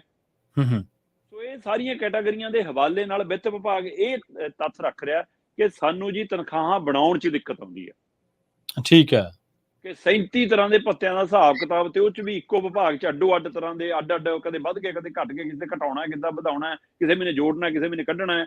ਸੋ ਇਹ ਸਾਰਿਆਂ 'ਚ ਕਰਕੇ ਕਹਿੰਦੇ ਤਨਖਾਹਾਂ ਬਣਾਉਣ 'ਚ ਦਿੱਕਤ ਆਉਂਦੀ ਹੈ। ਇਸ ਲਈ ਇਹਨਾਂ ਨੂੰ ਛੋਟਿਆਂ ਕਰਕੇ 5 ਜਾਂ 6 ਭੱਤਿਆਂ ਦੇ ਰੂਪ 'ਚ ਰੱਖਿਆ ਜਾ ਸਕਦਾ। ਠੀਕ ਹੈ, ਜਿੰਨੇ ਕਿ ਆਪਾਂ ਲੋਕਾਂ ਨੇ ਗੱਲ ਕੀਤੀ, ਤੁਹਾਡੇ ਕੋਲ ਜਦੋਂ ਇਹ ਸਵਾਲ ਹੈ ਤੁਸੀਂ ਤੁਰੰਤ ਕਿਹਾ ਕਿ ਇਹਦੇ ਨਾਲ ਮੁਲਾਜ਼ਮ ਕੀ ਸਹਿਮਤ ਹੋਣਗੇ, ਤੇ ਮੁਲਾਜ਼ਮ ਤਾਂ ਇਸ ਮਸਲੇ ਤੇ ਪਹਿਲਾਂ ਫਿਕਰਮੰਦ ਹੋਣਗੇ। ਉਹਨਾਂ ਨੂੰ ਤਾਂ 5 ਤੋਂ 6 ਤੋਂ ਮਤਲਬ ਨਹੀਂ, ਉਹਨਾਂ ਤੋਂ ਹੈ ਕਿ ਸਾਡੇ ਕਿਤੇ ਪੈਸੇ ਤਾਂ ਨਹੀਂ ਕੱਟੇ ਜਾਣਗੇ, ਪੈਸੇ ਤਾਂ ਨਹੀਂ ਕੱਟੇ ਜਾਣਗੇ। ਬਿਲਕੁਲ ਸਹੀ ਹੈ। ਆਪਣੀਆਂ ਮੀਟਿੰਗਾਂ ਬੁਲਾ ਕੇ ਲਾਲ ਝੰਡੇ ਕੱਢ ਲਏ ਹੋਣੇ, ਵਾਲੇ ਨੂੰ ਪੁੱਛ ਲਿਆ ਹੋਣਾ ਕਿ ਭਾਈ ਧਰਨੇ ਤੇ ਬੈਠਣਾ। ਤੇ ਪੰਜਾਬ ਸਰਕਾਰ ਨੂੰ ਖਾਸਾ ਤਜਰਬਾ ਹੋ ਗਿਆ ਇਹਨਾਂ ਦਿਨਾਂ ਦੇ ਵਿੱਚ, ਕਦੇ IAS PCS ਅਫਸਰ, ਕਦੇ ਪਟਵਾਰੀ, ਕਦੇ ਤਹਿਸੀਲਦਾਰ, ਸੋ ਰੋਜ਼ ਇਹ। ਸੋ ਇਸ ਲਈ ਹੁਣ ਉਹ ਇਹ ਸੋਚ ਕੇ ਕਰਨਗੇ ਕਿ ਕਿਤੇ ਇਹ ਕੰਮ ਨਾ ਹੋ ਜਾਵੇ। 30 ਅਗਸਤ ਲੰਘੇ ਕੱਲ ਤੋਂ ਲੈ ਕੇ 8 ਅਗਸਤ ਤੱਕ ਵਿਭਾਗਾਂ ਨੂੰ ਸੱਦਿਆ ਗਿਆ। ਉਹਦੇ ਵਿੱਚ ਉਹਨਾਂ ਨੂੰ ਕਿਹਾ ਗਿਆ ਕਿ ਤੁਸੀਂ ਭੱਤਿਆਂ ਦੇ ਨਾਮ, ਹਰੇਕ ਵਿਭਾਗ ਨੂੰ ਕਿਹੜੇ-ਕਿਹੜੇ ਭੱਤੇ ਮਿਲਦੇ ਨੇ ਉਹਨਾਂ ਦੇ ਨਾਮ, ਮੁਲਾਜ਼ਮਾਂ ਦੀ ਕੈਟਾਗਰੀ ਵਾਈਜ਼ ਮਿਲਦੇ ਭੱਤੇ, ਹਾਂਜੀ, ਕਰਮਚਾਰੀਆਂ ਦੀ ਸੰਖਿਆ ਕਿੰਨੀ ਹੈ ਤੁਹਾਡੇ ਵਿਭਾਗ 'ਚ, ਫਿਰ 5ਵੇਂ ਪੇ ਕਮਿਸ਼ਨ ਦੇ ਹਿਸਾਬ ਨਾਲ ਜਿਹੜੀ ਉਹਨਾਂ ਦੀ ਤਨਖਾਹ ਬਣਦੀ ਆ ਉਹਦੇ ਵਿੱਚ ਭੱਤਿਆਂ ਦਾ ਕਿੰਨਾ ਹਿੱਸਾ ਹੈ। ਫਿਰ ਕਹਿੰਦੇ ਜੀ ਭੱਤਿਆਂ ਦਾ ਆਰਥਿਕ ਬੋਝ ਕੀ ਆ ਤੁਹਾਡੇ ਵਿਭਾਗ ਤੇ ਫਿਰ ਆਪਣੇ ਸੰਬੰਧਿਤ ਵਿਭਾਗ ਦੇ ਹਵਾਲੇ ਨਾਲ ਭੱਤਿਆਂ ਲਈ ਤੁਹਾਡਾ ਸੁਝਾਅ ਕੀ ਆ। ਜੀ ਸਾਰੀ ਜਾਣਕਾਰੀ ਲੈ ਕੇ ਆਇਓ। ਇਸ ਜਾਣਕਾਰੀ ਤੋਂ ਬਾਅਦ ਵਿਭਾਗ ਫੈਸਲਾ ਕਰੂਗਾ। ਪਹਿਲੇ ਪੜਾਅ 'ਚ ਇਹੀ ਦਿਖਾਇਆ ਜਾ ਰਿਹਾ ਕਿ 5 ਤੋਂ 6 ਭੱਤੇ ਰਹਿ ਜਾਣਗੇ 37 ਤੋਂ ਘੱਟ ਕੇ, ਪਰ ਸਰਕਾਰ ਦੀ ਮਨਸ਼ਾ ਹੈ ਕਿ ਕੁਝ ਭੱਤੇ ਜਿਹੜੇ ਬੇਲੋੜੇ ਨੇ, ਬਿਨਾਂ ਮਤਲਬ ਦੇ ਨੇ, ਜਿਹੜੇ ਲੱਗਦੇ ਨੇ ਸਿਰਫ ਜੇਬ ਕਟਾਈ ਹੈ ਜਾਂ ਕਿਸੇ ਸਮੇਂ ਵੋਟਾਂ ਦੇ ਹਵਾਲੇ ਨਾਲ ਦਿੱਤੇ ਗਏ ਨੇ, ਉਹਨਾਂ ਤੇ ਕੈਂਚੀ ਫੇਰੀਏ ਤਾਂ ਕਿ ਪੰਜਾਬ ਨੂੰ ਆਰਥਿਕ ਬੋਝ ਘਟੇ। ਬਿਲਕੁਲ ਜੀ, ਮੈਂ ਕਹਿੰਦਾ ਜੇਕਰ ਇਹ ਸਰਕਾਰ ਕਰਨਾ ਚਾਹੁੰਦੀ ਆ, ਸਰਕਾਰ ਦੀ ਇੱਛਾ ਸ਼ਕਤੀ ਹੈ ਕਿ ਸਰਕਾਰ ਤੇ ਬੋਝ ਘਟੇ, ਤਾਂ ਇਹ ਵੀ ਬੋਝ ਘਟਾ ਲੈਣ। ਹੈਲੀਕਾਪਟਰ 'ਚ ਤੇਲ ਪਾਉਣਾ ਘਟਾ ਲੈਣ। 3 ਲੱਖ ਜਿਹੜਾ ਹਰ ਸਾਲ ਪਰਿਵਾਰ ਨਾਲ ਘੁੰਮਣ ਜਾਓ ਚਾਹੇ ਨਾ ਜਾਓ, ਟਿਕਟਾਂ ਦੇ ਕੇ ਪੈਸੇ ਲੈ ਲਓ, ਉਹ ਘਟਾ ਲੈਣ। ਹਰ MLA ਨੂੰ 10-10 ਹਜ਼ਾਰ ਟੈਲੀਫੋਨ ਭੱਤਾ ਮਿਲਦਾ। ਹੁਣ ਕਿਹਦੇ ਕੋਲ ਹੈ ਲੈਂਡਲਾਈਨ ਫੋਨ, ਮੈਨੂੰ ਦੱਸ ਦਿਓ। ਜੀ 10,000 ਕਿਹੜਾ ਹੈ? 500 ਰੁਪਏ ਦੇ ਨਾਲ ਸਾਲ ਲੰਘ ਜਾਂਦਾ। ਇਨਕਮਿੰਗ ਫ੍ਰੀ ਆ, ਆਊਟਗੋਇੰਗ ਫ੍ਰੀ ਆ, ਹੈ ਨਾ। ਤੇ ਉਹ ਚਲੋ ਮੈਂ ਕਹਿੰਦਾ 2,000-3,000 ਵੀ ਹੋਵੇ ਮਹੀਨੇ ਦਾ, 10,000 ਟੈਲੀਫੋਨ ਭੱਤਾ ਮਿਲਦਾ ਉਹਨਾਂ ਦੇ ਉੱਤੇ ਵੀ। ਸੋ ਇਸ ਲਈ ਸਰਕਾਰ ਆਪਣੇ ਵੀ ਬੋਝ ਘਟਾਵੇ। ਉਹ ਗੱਡੀਆਂ ਦੇ ਕਾਫਲੇ ਜਿਹੜੀਆਂ 32 ਤੋਂ 45 ਹੋ ਗਈਆਂ, ਉਹਨਾਂ ਨੂੰ ਘਟਾ ਕੇ ਵੀ 5 ਤੇ ਲਿਆਓ। ਜੇ 37 ਤੋਂ ਤੁਸੀਂ 6-5 ਭੱਤੇ ਕਰਨੇ ਫਿਰਦੇ ਹੋ ਤਾਂ 45 ਗੱਡੀਆਂ ਨੂੰ ਘਟਾ ਕੇ 5-6 ਤੇ ਲਿਆਓ। ਖਰਚਾ ਤਾਂ ਉੱਥੇ ਵੀ ਵੱਧ ਜਾਣਾ। 5 ਕੋਠੀਆਂ ਨੂੰ ਵੀ ਘਟਾ ਕੇ 1 ਤੇ ਕਰ ਲਓ, ਬਿਲਕੁਲ ਵੱਧ ਜਾਣਾ। ਸੋ ਇਸ ਲਈ ਜੇਕਰ ਤਾਂ ਇਹ ਇੱਛਾ ਸ਼ਕਤੀ ਹੈ, ਹਰ ਪਾਸੇ ਕਟੌਤੀ ਹੋਣੀ ਚਾਹੀਦੀ ਆ। ਸਿਰਫ ਇਹ ਮਤਲਬ ਕਿ ਇੱਕ ਤਰ੍ਹਾਂ ਨਾਲ ਡਰਾਮਾ ਕਰਕੇ ਦਿਖਾਉਣਾ ਹੈ, ਇਸ਼ਤਿਹਾਰ ਲਾਉਣਾ ਹੈ, ਫਿਰ ਇਹਦੇ ਉੱਤੇ ਸਰਕਾਰ ਨੂੰ ਮੁਲਾਜ਼ਮਾਂ ਦੇ ਰੋਸੇ ਦਾ ਵੀ ਸਾਹਮਣਾ ਕਰਨਾ ਪੈ ਸਕਦਾ। ਇਹ ਮਾਮਲਾ ਵੱਡਾ ਵੀ ਬਣ ਸਕਦਾ। ਜੀ ਮੁਲਾਜ਼ਮਾਂ ਦੇ ਰੋਸੇ ਦੀ ਤਾਂ ਛੱਡੋ ਗੱਲ, ਤੁਸੀਂ ਮੁਲਾਜ਼ਮਾਂ ਦੇ ਰੋਸੇ ਦਾ ਸਾਹਮਣਾ ਕਰਨਾ ਪੈ ਹੀ ਸਕਦਾ, ਪਰ ਜਿਹੜੇ ਮੁਲਾਜ਼ਮੀ ਭਾਲਦੇ ਆ ਸਰਕਾਰ, ਉਹਨਾਂ ਦੇ ਰੋਸੇ ਦਾ ਤਾਂ ਲਗਾਤਾਰ ਸਾਹਮਣਾ ਕਰਦੀ ਹੈ। ਸਰਕਾਰ ਨੂੰ ਹਮੇਸ਼ਾ, ਹਰ ਤਰ੍ਹਾਂ ਦੀਆਂ ਸਰਕਾਰਾਂ ਨੂੰ, ਇਕੱਲੀ ਮਾਨ ਸਰਕਾਰ ਨਹੀਂ, ਰੁਜ਼ਗਾਰ ਦੇਣਾ ਤੇ ਰੁਜ਼ਗਾਰ ਤੋਂ ਬਾਅਦ ਜਿਹੜੇ ਲੋਕ ਕੰਮ ਕਰ ਰਹੇ ਨੇ ਉਹਨਾਂ ਦੇ ਨਾਲ ਬੈਲੈਂਸ ਬਣਾ ਕੇ ਚੱਲਣਾ ਔਖਾ ਹੁੰਦਾ, ਬਹੁਤ ਜ਼ਿਆਦਾ ਔਖਾ ਹੁੰਦਾ। ਬਿਲਕੁਲ, ਕਿਉਂਕਿ ਹਰ ਚੀਜ਼ ਦੇ ਵਿੱਚ ਤੁਹਾਨੂੰ ਪਤਾ ਹੱਕ, ਹਕੂਕ, ਅਧਿਕਾਰ ਆਉਂਦੇ ਆ, ਤੇ ਪਰ ਇਹਨਾਂ ਅਧਿਕਾਰਾਂ, ਹੱਕਾਂ ਦੇ ਵਿੱਚ ਆੜ ਦੇ ਵਿੱਚ ਬਹੁਤ ਕੁਛ ਐਸਾ ਹੋ ਰਿਹਾ ਹੁੰਦਾ ਜਿਹੜਾ ਕਈ ਵਾਰੀ ਨਹੀਂ ਹੋਣਾ ਚਾਹੀਦਾ ਹੁੰਦਾ। ਨਹੀਂ ਹੋਣਾ ਚਾਹੀਦਾ। ਔਰ ਇਹ ਵੀ ਗੱਲ ਹੈ ਕਿ ਤੁਸੀਂ ਸਾਰਿਆਂ ਨੂੰ ਇੱਕੋ ਲਪੇਟੇ ਲਿਆ। ਵੈਸੇ ਹੈ ਤਾਂ ਇਹ ਵੀ ਜਿਹੜੇ ਨੌਕਰਸ਼ਾਹ ਨੇ ਉਹ ਤਾਂ ਸਾਡੇ ਮੁਲਾਜ਼ਮ ਹੈਗੇ ਹੀ ਨੇ, ਪਰ ਜਿਹੜੇ ਆ 5-5 ਸਾਲਾਂ ਦੇ ਲਈ ਆਉਂਦੇ ਨੇ, ਇਹ ਵੀ ਕਿਸੇ ਦੇ ਮੁਲਾਜ਼ਮ ਨੇ, ਇਹਨਾਂ ਨੂੰ ਤਨਖਾਹਾਂ ਮਿਲਦੀਆਂ। ਸੋ ਸਾਰਿਆਂ ਲਈ ਇੱਕੋ ਰੱਸਾ ਹੋਣਾ ਚਾਹੀਦਾ। ਅਗਲੀ ਗੱਲ ਦੇ ਵੱਲ ਵਧੀਏ ਸ਼ਰਮਾ ਜੀ, ਤੇ ਆਪਾਂ ਗੱਲ ਕਰੀਏ ਇਨਕਲਾਬ ਦੀ। ਖਟਕੜ ਕਲਾਂ ਦੀ ਮਿੱਟੀ ਚੁੱਕ ਕੇ ਸਹੁੰਆਂ ਖਾਣ ਵਾਲੇ 2 ਸ਼ਖਸ, ਇੱਕ ਨੇ ਖਾਧੀ ਹੈ ਪਤਾ ਨਹੀਂ, ਪਰ ਇੱਕ ਨੇ ਜ਼ਰੂਰ ਖਾਧੀ ਹੈ। ਉਹ ਅੱਜ ਆਮੋ ਸਾਹਮਣੇ ਨੇ। ਇੱਕ ਜ਼ਰੂਰ ਉੱਥੇ ਮੇਰੇ ਖਿਆਲ ਮਾਨ ਸਾਹਿਬ ਜਦੋਂ ਮੁੱਖ ਮੰਤਰੀ ਬਣਿਆ ਉਸ ਤੋਂ ਬਾਅਦ ਜਾ ਕੇ ਜ਼ਰੂਰ ਆਇਆ ਖਟਕੜ ਕਲਾਂ। ਦੋਵਾਂ ਨੇ ਖਾਧੀ ਹੈ ਪ੍ਰਵੀਨ ਜੀ, ਦੋਵਾਂ ਨੇ ਪੀਪੀਪੀ ਬਣਾਉਣ ਲੱਗੇ ਦੋਏ ਉੱਥੇ ਗਏ ਸੀ, ਦੋਵੇਂ ਉੱਥੇ ਗਏ ਸੀ, ਬਿਲਕੁਲ। ਸ਼ੁਰੂਆਤ ਉੱਥੋਂ ਹੁਣ ਕੀਤੀ ਸੀ ਇਹਨਾਂ ਨੇ। ਪੁਰਾਣੇ ਰਾਜਦਾਰ ਸ਼ਰਮਾ ਜੀ ਇੱਕ ਵਾਰੀ ਆਮੋ ਸਾਹਮਣੇ ਨੇ ਤੇ ਸਿਆਣੇ ਕਹਿੰਦੇ ਵੀ ਦੁਸ਼ਮਣ ਤੁਹਾਡਾ ਘੱਟ ਨੁਕਸਾਨ ਕਰ ਸਕਦਾ, ਪਰ ਜਿਹੜਾ ਤੁਹਾਡਾ ਦੋਸਤ ਬਣ ਕੇ ਬਾਅਦ ਚ ਦੁਸ਼ਮਣ ਬਣਦਾ ਉਹ ਤੁਹਾਡਾ ਬਹੁਤ ਵੱਡਾ ਰਾਜਦਾਰ ਹੁੰਦਾ ਹੈ। ਅੱਜ ਗੱਲ ਉਹੀ ਹੈ। ਪਹਿਲਾਂ ਜਦੋਂ ਕਹਿੰਦੇ ਸੀ ਪਰ ਇਹ ਬਤਾ ਕਾਫਲਾ ਕਿਉਂ ਲੁੱਟਾ, ਤੇ ਮਨਪ੍ਰੀਤ ਬਾਦਲ ਤੁਹਾਨੂੰ ਪਤਾ ਆਲਰੇਡੀ ਸ਼ਾਇਰ ਨੇ ਬਹੁਤ ਤਕੜੇ। ਉਹਨਾਂ ਨੇ ਫਿਰ ਉਸੇ ਸ਼ੇਰ ਦਾ ਜਵਾਬ ਸ਼ੇਰ ਦੇ ਨਾਲ ਹੀ ਦਿੱਤਾ, ਮਤਲਬ ਰਾਹ ਜਨੋ ਸੇ ਗਿਲਾ ਨਹੀਂ। ਉਹਨਾਂ ਨੇ ਬਕਾਇਦਾ ਟਰਾਂਸਲੇਸ਼ਨ ਵੀ ਕਰਕੇ ਦਿੱਤੀ। ਹਾਂਜੀ ਬਿਲਕੁਲ। ਬਾਅਦ ਚ ਮਾਨ ਸਾਹਿਬ ਕਹਿੰਦੇ ਵੀ ਗੱਲ ਇੱਥੇ ਨਹੀਂ ਖੜਦੀ। ਮਾਨ ਸਾਹਿਬ ਕਹਿੰਦੇ ਵੀ ਕੱਲੇ ਕੱਲੇ ਕਿੰਨੂ ਦਾ ਪਤਾ ਹੈ, ਤੇ ਮਨਪ੍ਰੀਤ ਬਾਦਲ ਮੂੜਾ ਲਿਆ ਇੱਕ ਜਿਹੜਾ ਆਪਣੇ ਮਲਵਈ ਭਾਸ਼ਾ ਦੇ ਵਿੱਚ ਆਪਾਂ ਨੂੰ ਕਹਿਣਾ ਜਿਹੜਾ ਕਾਨਿਆਂ ਦਾ ਬਣਿਆ ਹੁੰਦਾ, ਮੂੜਾ ਲਿਆ ਕੇ ਇੱਕ ਚੰਗੀ ਮਹਿੰਗੀ ਜੁੱਤੀ ਪਾ ਕੇ ਕੁੜਤਾ ਪਜਾਮਾ ਸਜਾ ਕੇ ਉਸੇ ਕਿੰਨੂਆਂ ਦੇ ਬਾਗ ਚੋਂ ਫਿਰ ਜਦੋਂ ਉਹਨਾਂ ਨੇ ਵਿੰਨ ਕੇ ਨਿਸ਼ਾਨਾ ਲਾਇਆ ਨਾ, ਤੇ ਗੱਲ ਉਹਨਾਂ ਨੇ ਫਿਰ ਮੁੱਖ ਮੰਤਰੀ ਦੇ ਰੁਤਬੇ ਤੋਂ ਉੱਪਰ ਦੀ ਕਰਤੀ ਤੇ ਗੱਲ ਅਗਲੀ ਵੀ ਕਰਤੀ। ਕਹਿੰਦੇ ਕੋਈ ਵੇਲਾ ਸੀ ਮੇਰੀ ਕਾਰ ਦੀ ਡਿੱਕੀ ਚ ਰੁੜਿਆ ਫਿਰਦਾ ਸੀ। ਹੁਣ ਉਹ ਸ਼ਬਦ ਕਿਸ ਪ੍ਰਪੇਖ ਦੇ ਵਿੱਚ ਯੂਜ਼ ਕੀਤਾ ਜਾਂਦਾ, ਰਿੜਿਆ ਫਿਰਦਾ ਸੀ ਤੇ ਕਿਵੇਂ, ਉਹ ਮੇਰਾ ਖਿਆਲ ਕਿਸੇ ਨੂੰ ਦੱਸਣ ਦੀ ਲੋੜ ਨਹੀਂ ਹੈ। ਮਸਲਾ ਰੁਕ ਗਿਆ, ਮੀਣੋ ਮੀਣੀ ਰੁਕ ਨਹੀਂ ਰਹੇ। ਇੱਕ ਵਾਰ ਫਿਰ ਮਾਨ ਸਾਹਿਬ ਨੇ ਸਪੀਚ ਦੇ ਵਿੱਚੋਂ ਮਨਪ੍ਰੀਤ ਬਾਦਲ ਤੇ ਤੰਜ਼ ਕਸੇ, ਇੱਕ ਵਾਰ ਫਿਰ ਮਨਪ੍ਰੀਤ ਬਾਦਲ। ਪਰ ਅਸਲੀ ਗੱਲ ਤੇ ਹੈ ਨਾ ਕਿ ਫਿਰ ਜੇ ਤੁਹਾਨੂੰ ਇੰਨਾ ਹੀ ਪਤਾ ਸੀ ਇੱਕ ਦੂਜੇ ਦਾ, ਫਿਰ ਵਾਜਾਂ ਕਾਹਤੋਂ ਮਾਰ ਰਹੇ ਸੀ, ਤੂੰ ਇੱਧਰ ਆ ਜਾ, ਤੂੰ ਉੱਧਰ ਆ ਜਾ। ਜੀ ਬਿਲਕੁਲ, ਸਵਾਲ ਇਹੀ ਹੈ ਪ੍ਰਵੀਨ ਜੀ ਜੀ ਕਿ ਜੇ ਮਨਪ੍ਰੀਤ ਭ੍ਰਸ਼ਟਾਚਾਰੀ ਹੈ, ਮਨਪ੍ਰੀਤ ਨੇ ਪੰਜਾਬ ਨੂੰ ਲੁੱਟਿਆ ਹੈ, ਤੇ ਇਹ ਇਕੱਲਾ ਇਹ ਤਾਂ ਹੈ ਨਹੀਂਗਾ ਕਿ ਕੈਪਟਨ ਦੀ ਸਰਕਾਰ ਚ ਆਉਣ ਤੋਂ ਬਾਅਦ ਹੀ ਲੁੱਟਿਆ, ਬਾਦਲਾਂ ਦੇ ਟਾਈਮ ਵੀ ਲੁੱਟਿਆ ਹੋਊਗਾ ਜੀ। ਤੇ ਫਿਰ ਉਸ ਤੋਂ ਬਾਅਦ ਭਗਵੰਤ ਮਾਨ ਨਾਲ ਕਿਉਂ ਗਏ ਜੀ? ਵੱਡਾ ਸਵਾਲ ਹੈ ਜੀ ਜੀ। ਇਹ ਕਹਿੰਦੇ ਕਿ ਉਹ ਅਕਾਲੀਆਂ ਨਾਲ ਚਲਾ ਗਿਆ ਜੀ, ਤੇ ਅਕਾਲੀਆਂ ਚੋਂ ਹੀ ਤਾਂ ਆਇਆ ਸੀ ਉਹ। ਉਸ ਸਮੇਂ ਤੁਸੀਂ ਮਤਲਬ ਇਹਦਾ ਮਤਲਬ ਜੇ ਉਹ ਛੱਡ ਕੇ ਤੁਹਾਡੇ ਨਾਲ ਆ ਗਿਆ ਤਾਂ ਸਹੀ ਹੈ, ਤੁਹਾਡੇ ਨਾਲ ਨਹੀਂ ਹੈ ਤਾਂ ਉਹ ਦਾਗੀ ਹੈ। ਦਾਗੀ ਹੈ, ਬਿਲਕੁਲ ਸਹੀ ਹੈ। ਤੁਹਾਡਾ ਨਾਲ ਜਾਣਾ, ਤੇ ਜਿਹੜੇ ਉਹ ਵੀਡੀਓ ਚੱਲ ਰਹੀ ਹੈ ਸਿਲੰਡਰਾਂ ਵਾਲੀ, ਚੱਲ ਰਹੀ ਹੈ ਹੁਣ। ਜੀ ਜੀ। ਮੁੱਖ ਮੰਤਰੀ ਮਨਪ੍ਰੀਤ ਤਾਂ ਬਣਿਆ ਨਹੀਂ, ਤੁਸੀਂ ਬਣ ਗਏ। ਫਿਰ ਸਿਲੰਡਰ ਲੈਣ ਕਿੰਨੇ ਕੁ ਭਰਵਾਇਆ ਜੀ 1.5 ਸਾਲ ਚ? ਸਾਡੇ ਤਾਂ ਹਰ ਮਹੀਨੇ ਭਰਾਉਣਾ ਪੈਂਦਾ ਆਪਾਂ ਨੂੰ। ਹਾਂਜੀ ਹਾਂਜੀ, ਬਿਲਕੁਲ ਬਿਲਕੁਲ। ਕਿਸੇ ਨੇ ਲਾਈਨ ਚ ਦੇਖਿਆ ਹੋਵੇ ਭਗਵੰਤ ਮਾਨ ਨੂੰ ਲੱਗਿਆ ਤਾਂ ਮੈਨੂੰ ਦੱਸ ਦਿਓ ਭਾਈ। ਇਹ ਆਪਣੇ ਆਪ ਸਵਾਲ ਹੈ। ਤੇ ਦੂਸਰੇ ਪਾਸੇ ਮਨਪ੍ਰੀਤ ਤੇ ਆ ਜਾਓ। ਜੀ ਜੀ। ਮਨਪ੍ਰੀਤ ਸ਼ੇਰੋ ਸ਼ਾਇਰੀ ਦੇ ਅੰਦਾਜ਼ ਦੇ ਵਿੱਚ ਜੇ ਸਮਝਦਾ ਕਿ ਮੈਂ ਜਵਾਬ ਦੇ ਦੂੰਗਾ, ਤਾਂ ਫਿਰ ਇਹ ਸਿਆਣਪ ਥੋੜਾ। ਤੁਸੀਂ ਮੰਤਰੀ ਰਹੇ ਹੋ, ਪੰਜਾਬ ਦੇ ਵਿੱਤ ਮੰਤਰੀ ਰਹੇ ਹੋ, ਤੇ ਤੁਸੀਂ ਬਾਕੀ ਵਿਭਾਗਾਂ ਤੋਂ ਹਿਸਾਬ ਕਿਤਾਬ ਮੰਗਦੇ ਸੀ। ਅੱਜ ਦੀ ਸਰਕਾਰ ਨੇ ਜੇ ਤੁਹਾਤੋਂ ਮੰਗ ਲਿਆ ਹਿਸਾਬ ਕਿਤਾਬ ਦੇ ਦਿਓ ਜੀ। ਮੂੜਾ ਡਾ ਕੇ ਕਿੰਨੂਆਂ ਦੀ ਗੱਲ ਕਰਕੇ, ਰੁੜੇ ਰਹਿਣ ਦੀ ਗੱਲ ਕਰਕੇ ਇਹਦੇ ਨਾਲ ਹਿਸਾਬ ਕਿਤਾਬ ਨਹੀਂ ਮਿਲਦਾ। ਦਸਤਾਵੇਜ਼ ਲੈ ਕੇ ਬੈਠਦੇ, ਚੱਕ ਪਾਈ, ਇੰਨੀ ਵਾਰ ਮੰਤਰੀ ਰਿਹਾ, ਇੰਨੀ ਵਾਰ ਐਮਐਲਏ ਰਿਹਾ, ਮੇਰਾ ਹਿਸਾਬ ਕਿਤਾਬ ਆ, ਲੇਖਾ ਜੋਖਾ ਆ, ਚੱਕੇ ਚ ਕੱਢ ਕਿੱਥੇ ਕਾਣ ਹੈ, ਫਿਰ ਤਾਂ ਅਸੀਂ ਹਿਸਾਬ ਕਰਦੇ। ਮੇਣੋ ਮੇਣੀ ਇਹ ਤੰਜੋ ਤੰਜੀ ਹੋਣ ਦਾ ਮਤਲਬ ਤਾਂ ਸਪਸ਼ਟ ਹੈ ਕਿ ਤੁਸੀਂ ਕਿਤੇ ਨਾ ਕਿਤੇ ਇੱਕ ਦੂਏ ਦੀ ਰਾਜਨੀਤਿਕ ਤੌਰ ਦੇ ਉੱਤੇ ਉਸ ਨੂੰ ਖਿੱਚਣ ਦੇ ਵਿੱਚ ਲੱਗੇ ਹੋ, ਨਾ ਕਿ ਪੰਜਾਬ ਦੇ ਮੁੱਦਿਆਂ ਤੇ। ਜੀ ਜੀ। ਵਿਜੀਲੈਂਸ ਆਪਣਾ ਕੰਮ ਕਰਦੀ। ਸਾਹਿਬ ਸਿੰਘ ਧਰਮਸੋਤ ਦੇ ਘਰ ਗਈ, ਮੰਤਰੀ ਭਗਵੰਤ ਮਾਨ ਜੀ ਕਹਿੰਦੇ ਮੈਂ ਹੀ ਕਿਹਾ ਸੀ ਸਵੇਰੇ ਸਾਜਰੇ ਚੱਲ ਜਾਓ, ਨਹੀਂ ਤਾਂ ਪਾਰਟੀ ਬਦਲ ਲੂ। ਇਹ ਆਪਾਂ ਕੇਂਦਰ ਦੀਆਂ ਸੀਬੀਆਈ, ਈਡੀ, ਇਨਕਮ ਟੈਕਸ ਨੂੰ ਕਹਿੰਦੇ ਆ ਕਿ ਕੇਂਦਰ ਦੇ ਇਸ਼ਾਰੇ ਤੇ ਚੱਲਦੀਆਂ ਏਜੰਸੀਆਂ ਆਜ਼ਾਦ ਨਹੀਂ, ਇਹਦਾ ਮਤਲਬ ਵਿਜੀਲੈਂਸ ਵੀ ਆਜ਼ਾਦ ਨਹੀਂ, ਤੁਹਾਨੂੰ ਪੁੱਛ ਕੇ ਜਾਂਦੀ ਹੈ। ਹਾਂ ਬਿਲਕੁਲ, ਫਿਰ ਤਾਂ ਕਿਹਾ ਜਾਊਗਾ। ਪਰ ਵਿਜੀਲੈਂਸ ਆਜ਼ਾਦ ਕਾ ਸੀ? ਨਾ ਬਾਦਲਾਂ ਦੇ ਸਮੇਂ ਆਜ਼ਾਦ ਸੀ, ਨਾ ਕਾਂਗਰਸ ਦੇ ਸਮੇਂ ਆਜ਼ਾਦ ਸੀ, ਨਾ ਹੁਣ। ਏਜੰਸੀਆਂ ਆਜ਼ਾਦ ਇਹ ਕਦੋਂ ਹੋਈਆਂ? ਅਧਿਕਾਰੀਆਂ ਚ ਕੀ ਇੰਨੀ ਰੀੜ ਦੀ ਹੱਡੀ ਹੈਗੀ ਆ? ਆਪ ਸਰਕਾਰਾਂ ਮੂਹਰੇ ਗੋਡੇ ਟੇਕ ਦਿੰਦੇ ਨੇ, ਸਰਕਾਰਾਂ ਤੋਂ ਗੋਡੇ ਟਿਕਾ ਲੈਂਦੇ ਨੇ, ਮਿਲ ਕੇ ਚੱਲੀ ਜਾਂਦਾ ਖੇਡ। ਇਹ ਸਾਰੇ ਵਰਤਾਰੇ ਦੇ ਵਿੱਚ ਅੱਜ ਮਤਲਬ ਕਿ ਚਾਹੇ ਭਗਵੰਤ ਮਾਨ ਨੂੰ ਚਾਹਣ ਵਾਲੇ ਮਨਪ੍ਰੀਤ ਬਾਦਲ ਦੇ ਉੱਤੇ ਕਸੇ ਤੰਜਾਂ ਦੀ ਵੀਡੀਓ ਸ਼ੇਅਰ ਕਰੀ ਜਾਣ, ਤੇ ਮਨਪ੍ਰੀਤ ਨੂੰ ਪਸੰਦ ਕਰਨ ਵਾਲੇ ਭਗਵੰਤ ਮਾਨ ਤੇ ਕਿਤੇ ਕਮੈਂਟਾਂ ਵਾਲੀ ਵੀਡੀਓ ਸ਼ੇਅਰ ਕਰੀ ਜਾਣ, ਪਰ ਅਕਸ ਕਿਹਦਾ ਵਿਗੜ ਰਿਹਾ ਜੀ? ਪੰਜਾਬ ਦੇ ਉੱਤੇ ਉਂਗਲ ਉੱਠਦੀ ਹੈ ਕਿ ਪੰਜਾਬ ਦਾ ਮੁੱਖ ਮੰਤਰੀ ਹੈ, ਪੰਜਾਬ ਦਾ ਪਹਿਲਾ ਵਿੱਤ ਮੰਤਰੀ ਹੈ ਆ। ਸੋ ਉਸ ਦੇ ਹਵਾਲੇ ਨਾਲ ਕਾਨੂੰਨ ਦੇ ਅਨੁਸਾਰ ਕਾਰਵਾਈ ਹੁੰਦੀ, ਮੇਣੋ ਮੇਣੀ ਹੋਣ ਦੇ ਨਾਲ। ਹੁਣ ਤੁਹਾਡੀ ਗੱਲ ਬਿਲਕੁਲ ਬੜੀ ਗਹਿਰੀ ਅਰਥ ਹੈ ਜੀ। ਗੱਲ ਕਹਿ ਕੇ ਮੇਰੀ ਡਿੱਗੀ ਦੇ ਵਿੱਚ ਰੁੜੇ ਫਿਰਦੇ ਸੀ, ਗੱਲ ਕਹਿ ਕੇ ਉਹਨੇ ਕਿੰਨੀਆਂ ਭਗਵੰਤ ਮਾਨ ਦੀਆਂ ਵੀਡੀਓ ਲੋਕਾਂ ਦੇ ਦਿਮਾਗ 'ਚ ਲਿਆਤੀਆਂ ਮੁੜ ਕੇ। ਜੀ ਜੀ ਜੀ। ਲੋਕ ਭੁੱਲ ਗਏ ਸੀ, ਚਾਹੇ ਚੋਣ ਪ੍ਰਚਾਰ ਦੀਆਂ, ਚਾਹੇ ਜਹਾਜ਼ ਦੀਆਂ, ਚਾਹੇ ਚੰਡੀਗੜ੍ਹ ਪ੍ਰੈਸ ਕਲੱਬ ਦੀਆਂ, ਕਿੰਨੀਆਂ ਵੀਡੀਓ ਲੋਕਾਂ ਦੇ ਦਿਮਾਗ 'ਚ ਚੱਲੀਆਂ ਮੁੜ ਕੇ। ਜਾਂ ਉਹ ਇੱਕ ਮਾਲ 'ਚੋਂ ਬਾਹਰ ਨਿਕਲਦੇ ਦੀਆਂ, ਹੈ ਨਾ। ਇਹ ਸਾਰਾ ਕੁਝ ਕਿਉਂ ਆ ਰਿਹਾ? ਤੁਹਾਡੀ ਗੱਲ ਬਿਲਕੁਲ ਦਰੁਸਤ ਹੈ ਜੀ। ਦੋ ਮਿੱਤਰ ਅੱਡ ਹੋ ਕੇ ਆਮੋ ਸਾਹਮਣੇ ਆਉਣ ਤਾਂ ਦੋਵਾਂ ਕੋਲ ਇੱਕ ਦੂਜੇ ਦੇ ਬਹੁਤ ਰਾਜ ਹੁੰਦੇ ਨੇ। ਤੇ ਹੂੰ ਫਿਰ ਜੇ ਇਹ ਖਤਰਾ ਭਗਵੰਤ ਮਾਨ ਲਈ ਤਾਂ ਮਨਪ੍ਰੀਤ ਬਾਦਲ ਲਈ ਵੀ ਓਨਾ ਹੀ ਆ। ਉਹ ਨਹੀਂ ਹੈ, ਬਿਲਕੁਲ ਸਹੀ ਹੈ। ਤਾਂ ਮਨਪ੍ਰੀਤ ਇਹ ਤੈਅ ਕਰਕੇ ਆ ਕਿ ਮੇਰਾ ਤਾਂ ਹੁਣ ਜੋ ਹੋਣਾ ਹੋ ਹੀ ਗਿਆ ਤੇ ਮੈਂ ਇੱਧਰ ਵਾਲੇ ਮੁੱਖ ਮੰਤਰੀ ਨੂੰ ਉਹ ਕਰ ਲਵਾਂ, ਕਿ ਇਹ ਹੈ ਜਾਂ ਮੁੱਖ ਮੰਤਰੀ ਭਗਵੰਤ ਮਾਨ ਨੂੰ ਪਤਾ ਹੈ ਕਿ ਮਿੱਤਰਾ ਤੂੰ ਬੋਲ ਹੀ ਸਕਦਾ ਹੈ, ਦਿਖਾਉਣ ਲਈ ਤੇਰੇ ਕੋਲ ਕੁਝ ਨਹੀਂਗਾ ਤੇ ਆ ਜਾ ਫਿਰ। ਮਨਪ੍ਰੀਤ ਬਾਦਲ ਨੇ ਹੁਣ ਇਹ ਕਿਹਾ ਕਿ ਹੁਣ ਮੈਂ ਜਵਾਬ ਨਹੀਂ ਦਿਆਂਗਾ ਅੱਜ ਤੋਂ ਬਾਅਦ। ਹਾਂਜੀ। ਮਤਲਬ ਉਹ ਆਪਣੀ ਹਾਈ ਕਮਾਂਡ ਤੋਂ ਮਨਜ਼ੂਰੀ ਲੈ ਕੇ ਆਇਆ ਕਿ ਭਾਈ ਇੰਨਾ ਹੀ ਬੋਲਿਆ, ਇਹ ਤੋਂ ਬਾਅਦ ਨਹੀਂ ਬੋਲਣਾ। ਇਹ ਤੋਂ ਬਾਅਦ ਈਡੀ ਬੋਲੂਗੀ, ਇਨਕਮ ਟੈਕਸ ਬੋਲੂਗਾ ਤੇ ਇਧਰੋਂ ਵਿਜੀਲੈਂਸ ਬੋਲੂਗੀ। ਸੋ ਕੀ ਇਹ ਏਜੰਸੀਆਂ ਦੇ ਟਕਰਾਅ ਹੋਣਗੇ ਸੂਬਾ ਬਨਾਮ ਕੇਂਦਰ? ਹਾਂਜੀ ਹਾਂਜੀ। ਕੀ ਇਹ ਲੀਡਰਾਂ ਦੇ ਟਕਰਾਅ ਹੋਣਗੇ ਕੇਂਦਰੀ ਪਾਰਟੀ ਬਨਾਮ ਪੰਜਾਬ ਪਾਰਟੀ? ਆਪ ਬਨਾਮ ਭਾਜਪਾ ਹੋਊਗਾ ਕਿ ਭਗਵੰਤ ਮਾਨ ਬਨਾਮ ਸਿਰ ਮਨਪ੍ਰੀਤ ਬਾਦਲ ਹੋਊਗਾ? ਜਾਂ ਇਹਦੇ ਵਿੱਚੋਂ ਪੰਜਾਬ ਦੇ ਖਜ਼ਾਨੇ 'ਚ ਕੁਝ ਮੁੜ ਕੇ ਆਊਗਾ ਇਹਨਾਂ ਲੀਡਰਾਂ ਤੋਂ, ਜਾਂ ਸਿਰਫ ਤਾਣੋ ਤੈਣੀ ਮਿਹਣੋ ਮਿਹਣੀ ਕੋਰਟ ਕਚਹਿਰੀਆਂ 'ਚ ਇਹਨਾਂ 'ਚੋਂ ਕੁਛ ਨਾ ਲੱਭੇ, ਬਾਅਦ 'ਚੋਂ ਵਿਜੇ ਸਿੰਗਲੇ ਵਾਲੀ ਹੋਵੇ?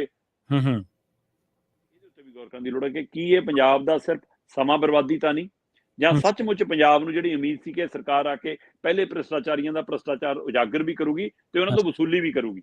ਉੱਥੇ ਤੱਕ ਜਾਊਗੀ ਗੱਲ, ਇਹ ਦੇਖਣ ਵਾਲੀ ਗੱਲ ਹੈ। ਦੇਖੋ ਸ਼ਰਮਾ ਜੀ, ਹਰ ਇੱਕ ਸਰਕਾਰ ਨੂੰ ਅਧਿਕਾਰ ਹੈ ਵੀ ਉਹ ਭ੍ਰਿਸ਼ਟਾਚਾਰ ਦੇ ਖਿਲਾਫ ਕਾਰਵਾਈ ਕਰੇ।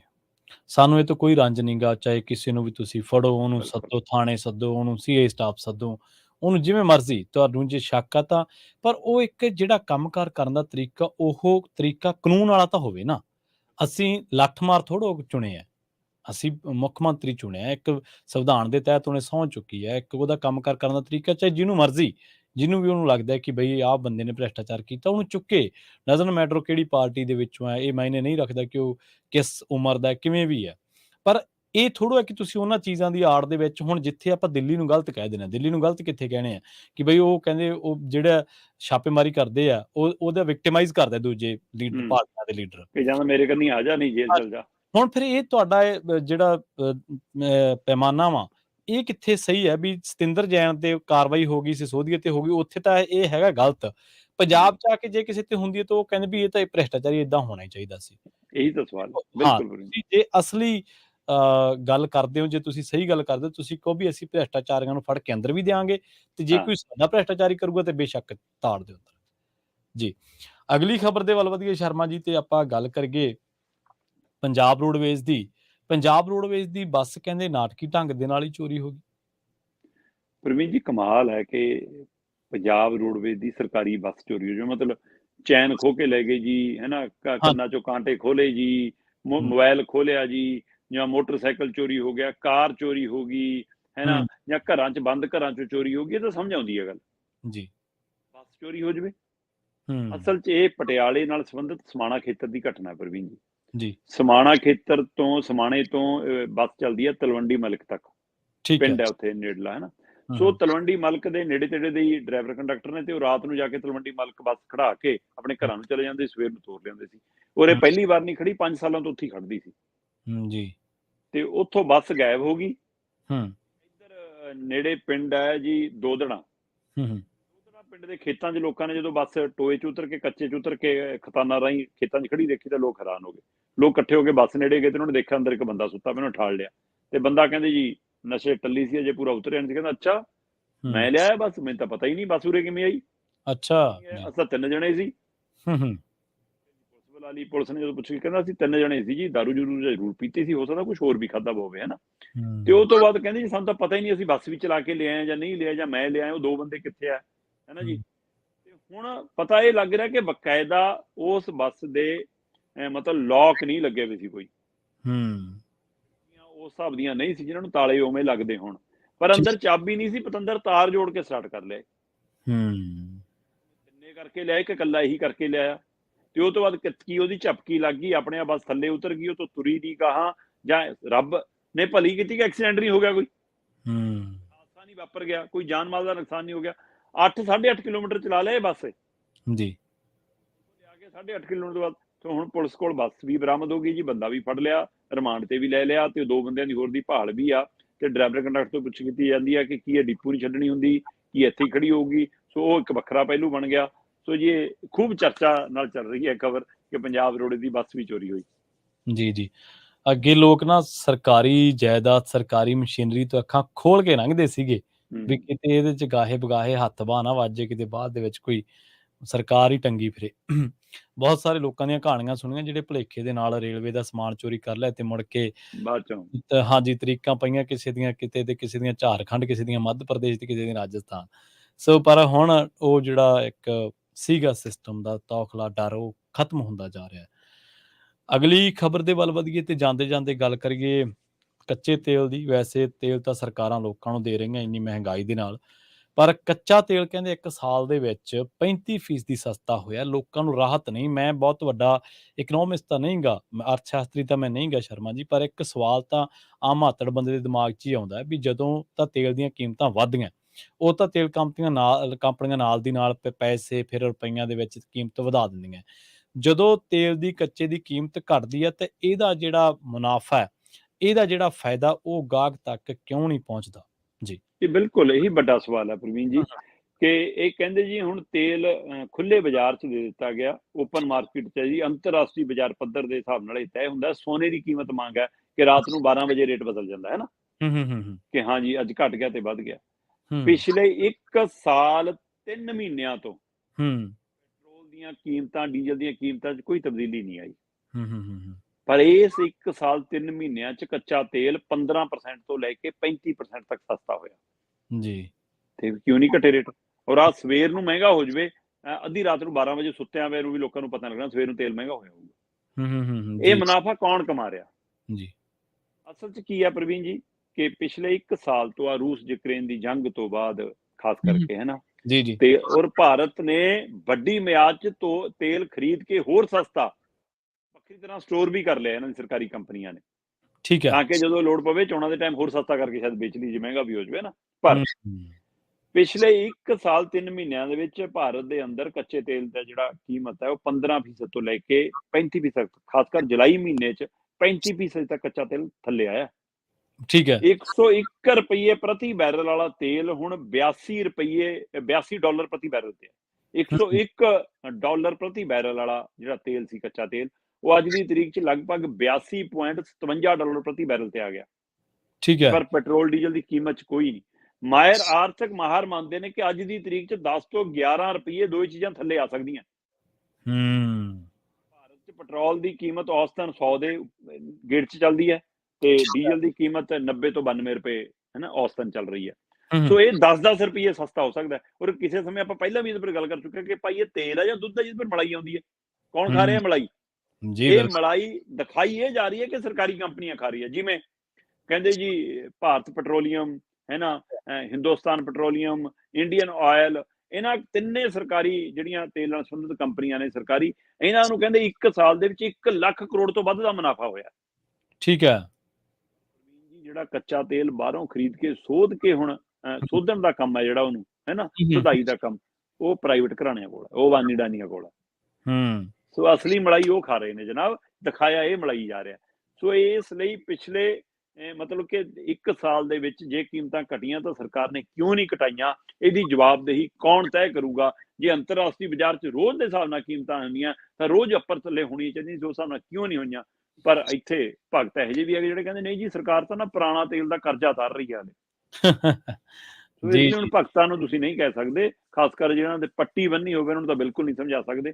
ਪਰ ਇਹ ਸਧਾਰਨ ਬੰਦੇ ਨੂੰ ਵੀ, ਜਿਹਨੂੰ ਮਤਲਬ ਕਿ ਇਕਨੋਮਿਕ ਤਾਂ ਛੱਡੋ, ਜਿਹਨੂੰ ਕਿਤਾਬੀ ਗਿਆਨ ਵੀ ਨਹੀਂਗਾ, ਉਹਨੂੰ ਵੀ ਸਮਝ ਆਉਂਦੀ ਆ ਕਿ ਭਾਈ ਜੇ ਚੀਜ਼ ਵੱਧ ਮਾਤਰਾ 'ਚ ਹੋ ਜਾਵੇ, ਉਹਦੀ ਡਿਮਾਂਡ ਘਟ ਜਾਵੇ, ਸਪਲਾਈ ਵੱਧ ਜਾਵੇ ਤਾਂ ਚੀਜ਼ ਸਸਤੀ ਹੁੰਦੀ ਹੈ।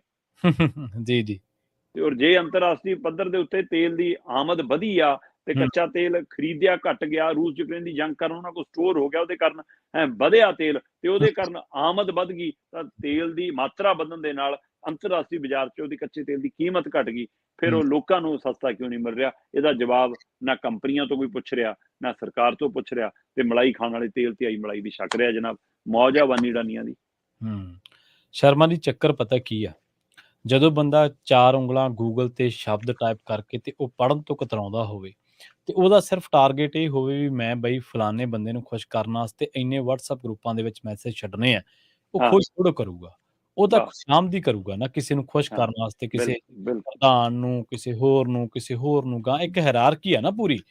ਜਿਹੜਾ ਮਾਤੜ ਬੰਦਾ ਹੈ ਉਹ ਕਈ ਵਾਰੀ ਉਲਝ ਜਾਂਦਾ ਪੋਲੀਟੀਕਲ ਲੋਕਾਂ ਦੇ ਝੰਜਟ ਦੇ ਵਿੱਚ, ਫਿਰ ਉਹ ਉਹੇ ਜਿਹੀਆਂ ਖਬਰਾਂ, ਉਹੇ ਜਿਹੇ ਨੈਰੇਟਿਵ ਉਹ ਸਾਰੇ ਸਾਂਝੇ ਕਰਦਾ ਰਹਿੰਦਾ। ਔਰ ਇਹ ਵੱਡੀ ਗਿਣਤੀ ਲੋਕਾਂ ਦੀ ਤਰਾਸਦੀ ਬਣ ਗਈ ਹੈ ਕਿ ਲੋਕ ਆਪਣੇ ਆਪ ਤੇ ਕੰਮ ਕਰਨ ਦੀ ਬਜਾਏ, ਲੋਕ ਬਿਲਕੁਲ ਆਪਣੇ ਹੱਥੀਂ ਕਿਰਤ ਕਰਨ ਦੀ ਬਜਾਏ ਦੂਜੇ ਦੇ ਕੰਨਾਂ ਨੂੰ ਸੰਤੁਸ਼ਟ ਕਰਨਾ ਉਧਰ ਧਿਆਨ ਰੱਖਦੇ ਆ, ਉਹਨਾਂ ਦੀ ਚਾਪਲੂਸੀ ਕਰਦੇ ਆ। ਔਰ ਇਹ ਸਾਡੇ ਮੁਆਸ਼ਰੇ ਦੇ ਵਿੱਚ ਸ਼ਰਮਾ ਜੀ ਇਕੱਲੇ ਪੋਲੀਟੀਕਲ ਸਿਸਟਮ ਦੇ ਵਿੱਚ ਨਹੀਂ, ਬਹੁਤ ਥਾਈਂ ਐਸਾ ਹੋ ਰਿਹਾ, ਹੋ ਬਹੁਤ ਰਿਹਾ। ਥਾਈਂ ਐਸਾ। ਔਰ ਇਹ ਚਾਪਲੂਸ ਕਿਸਮ ਦੇ ਲੋਕ ਖੁਸ਼ ਰੱਖਦੇ ਆ ਆਪਦੀ ਥਾਵਾਂ ਨੂੰ, ਉਹਨਾਂ ਦੇ ਕੰਨਾਂ ਨੂੰ ਪਲੀਜ਼ ਕਰਕੇ, ਉਹਨਾਂ ਦੇ ਕੰਨਾਂ ਨੂੰ ਸੰਤੁਸ਼ਟ ਕਰਕੇ। ਕਾਵਾਂ ਨੂੰ ਖੁਸ਼ ਕਰਨ ਦੀ ਆਦਤ ਸਾਨੂੰ ਗਈ ਨਹੀਂ। ਹਾਂਜੀ, ਹਾਂਜੀ, ਬਿਲਕੁਲ। ਇਹ ਕਈ ਲੋਕਾਂ ਦੇ ਬਲੱਡ ਦੇ ਵਿੱਚ ਹੈ, ਕਈ ਲੋਕਾਂ ਦੇ ਆਦਤ ਦੇ ਵਿੱਚ ਹੈ, ਸੁਭਾਅ ਦੇ ਵਿੱਚ ਹੈ, ਔਰ ਉਹ ਕਮਾਲ ਤਰੀਕੇ ਦੇ ਨਾਲ ਇਹ ਕੰਮ ਕਰਦੇ ਨੇ। ਇੰਨੀ ਸ਼ਿੱਦਤ ਨਾਲ ਹੋਰ ਸ਼ਾਇਦ ਕੰਮ ਉਹਨਾਂ ਤੋਂ ਨਹੀਂ ਹੁੰਦਾ ਹੋਣਾ। ਖੈਰ ਇਹਨਾਂ ਗੱਲਾਂ ਨੂੰ ਇੱਥੇ ਹੀ ਵਿਰਾਮ ਦੇਣਾ ਪੈਣਾ ਸ਼ਰਮਾ ਜੀ। ਬਹੁਤ ਸ਼ੁਕਰੀਆ ਇਹਨਾਂ ਪ੍ਰਵੀਨ ਜੀ, ਖਾਸ ਖਬਰਾਂ ਤੇ ਖਾਸ ਜਾਣਕਾਰੀਆਂ ਦੇ ਲਈ ਤੁਹਾਡਾ ਬਹੁਤ-ਬਹੁਤ ਧੰਨਵਾਦ ਸ਼ਰਮਾ ਜੀ। ਬਹੁਤ ਸ਼ੁਕਰੀਆ ਪ੍ਰਵੀਨ ਜੀ, ਬਹੁਤ ਸ਼ੁਕਰੀਆ। ਜੀ, ਖਬਰ ਤੇ ਨਜ਼ਰ ਪ੍ਰੋਗਰਾਮ ਦੇ ਵਿੱਚ ਆਪਣੇ ਨਾਲ ਜੁੜੇ ਸਨ ਦੀਪਕ ਸ਼ਰਮਾ ਚਨਾਰਥਲ ਜੀ, ਜਿਨ੍ਹਾਂ ਦੇ ਨਾਲ ਆਪਾਂ ਕਈ ਅਹਿਮ ਖਬਰਾਂ ਨੂੰ ਲੈ ਕੇ ਚਰਚਾ ਕੀਤੀ ਹੈ। ਵੇਲਾ ਹੋ ਗਿਆ ਤੁਹਾਡੇ ਤੋਂ ਇਜਾਜ਼ਤ ਲੈਣ ਦਾ। ਮੈਨੂੰ ਪ੍ਰਵੀਨ ਸ਼ਰਮਾ ਨੂੰ ਇੱਥੇ ਦਿਓ ਇਜਾਜ਼ਤ। ਜੁੜੇ ਰਹੋ ਪੰਜਾਬੀ ਰੇਡੀਓ USA ਦੇ ਨਾਲ। ਤੇ ਆਖਿਰ ਦੇ ਵਿੱਚ ਇੱਕ ਵਾਰ ਫਿਰ ਤੋਂ ਤੁਹਾਨੂੰ ਸਭ ਨੂੰ ਪਿਆਰ, ਸਤਿਕਾਰ, ਸਹਿਤ, ਸਤਿ ਸ੍ਰੀ ਅਕਾਲ। ਸੁਣਦੇ ਰਹੋ ਪੰਜਾਬੀ ਰੇਡੀਓ USA।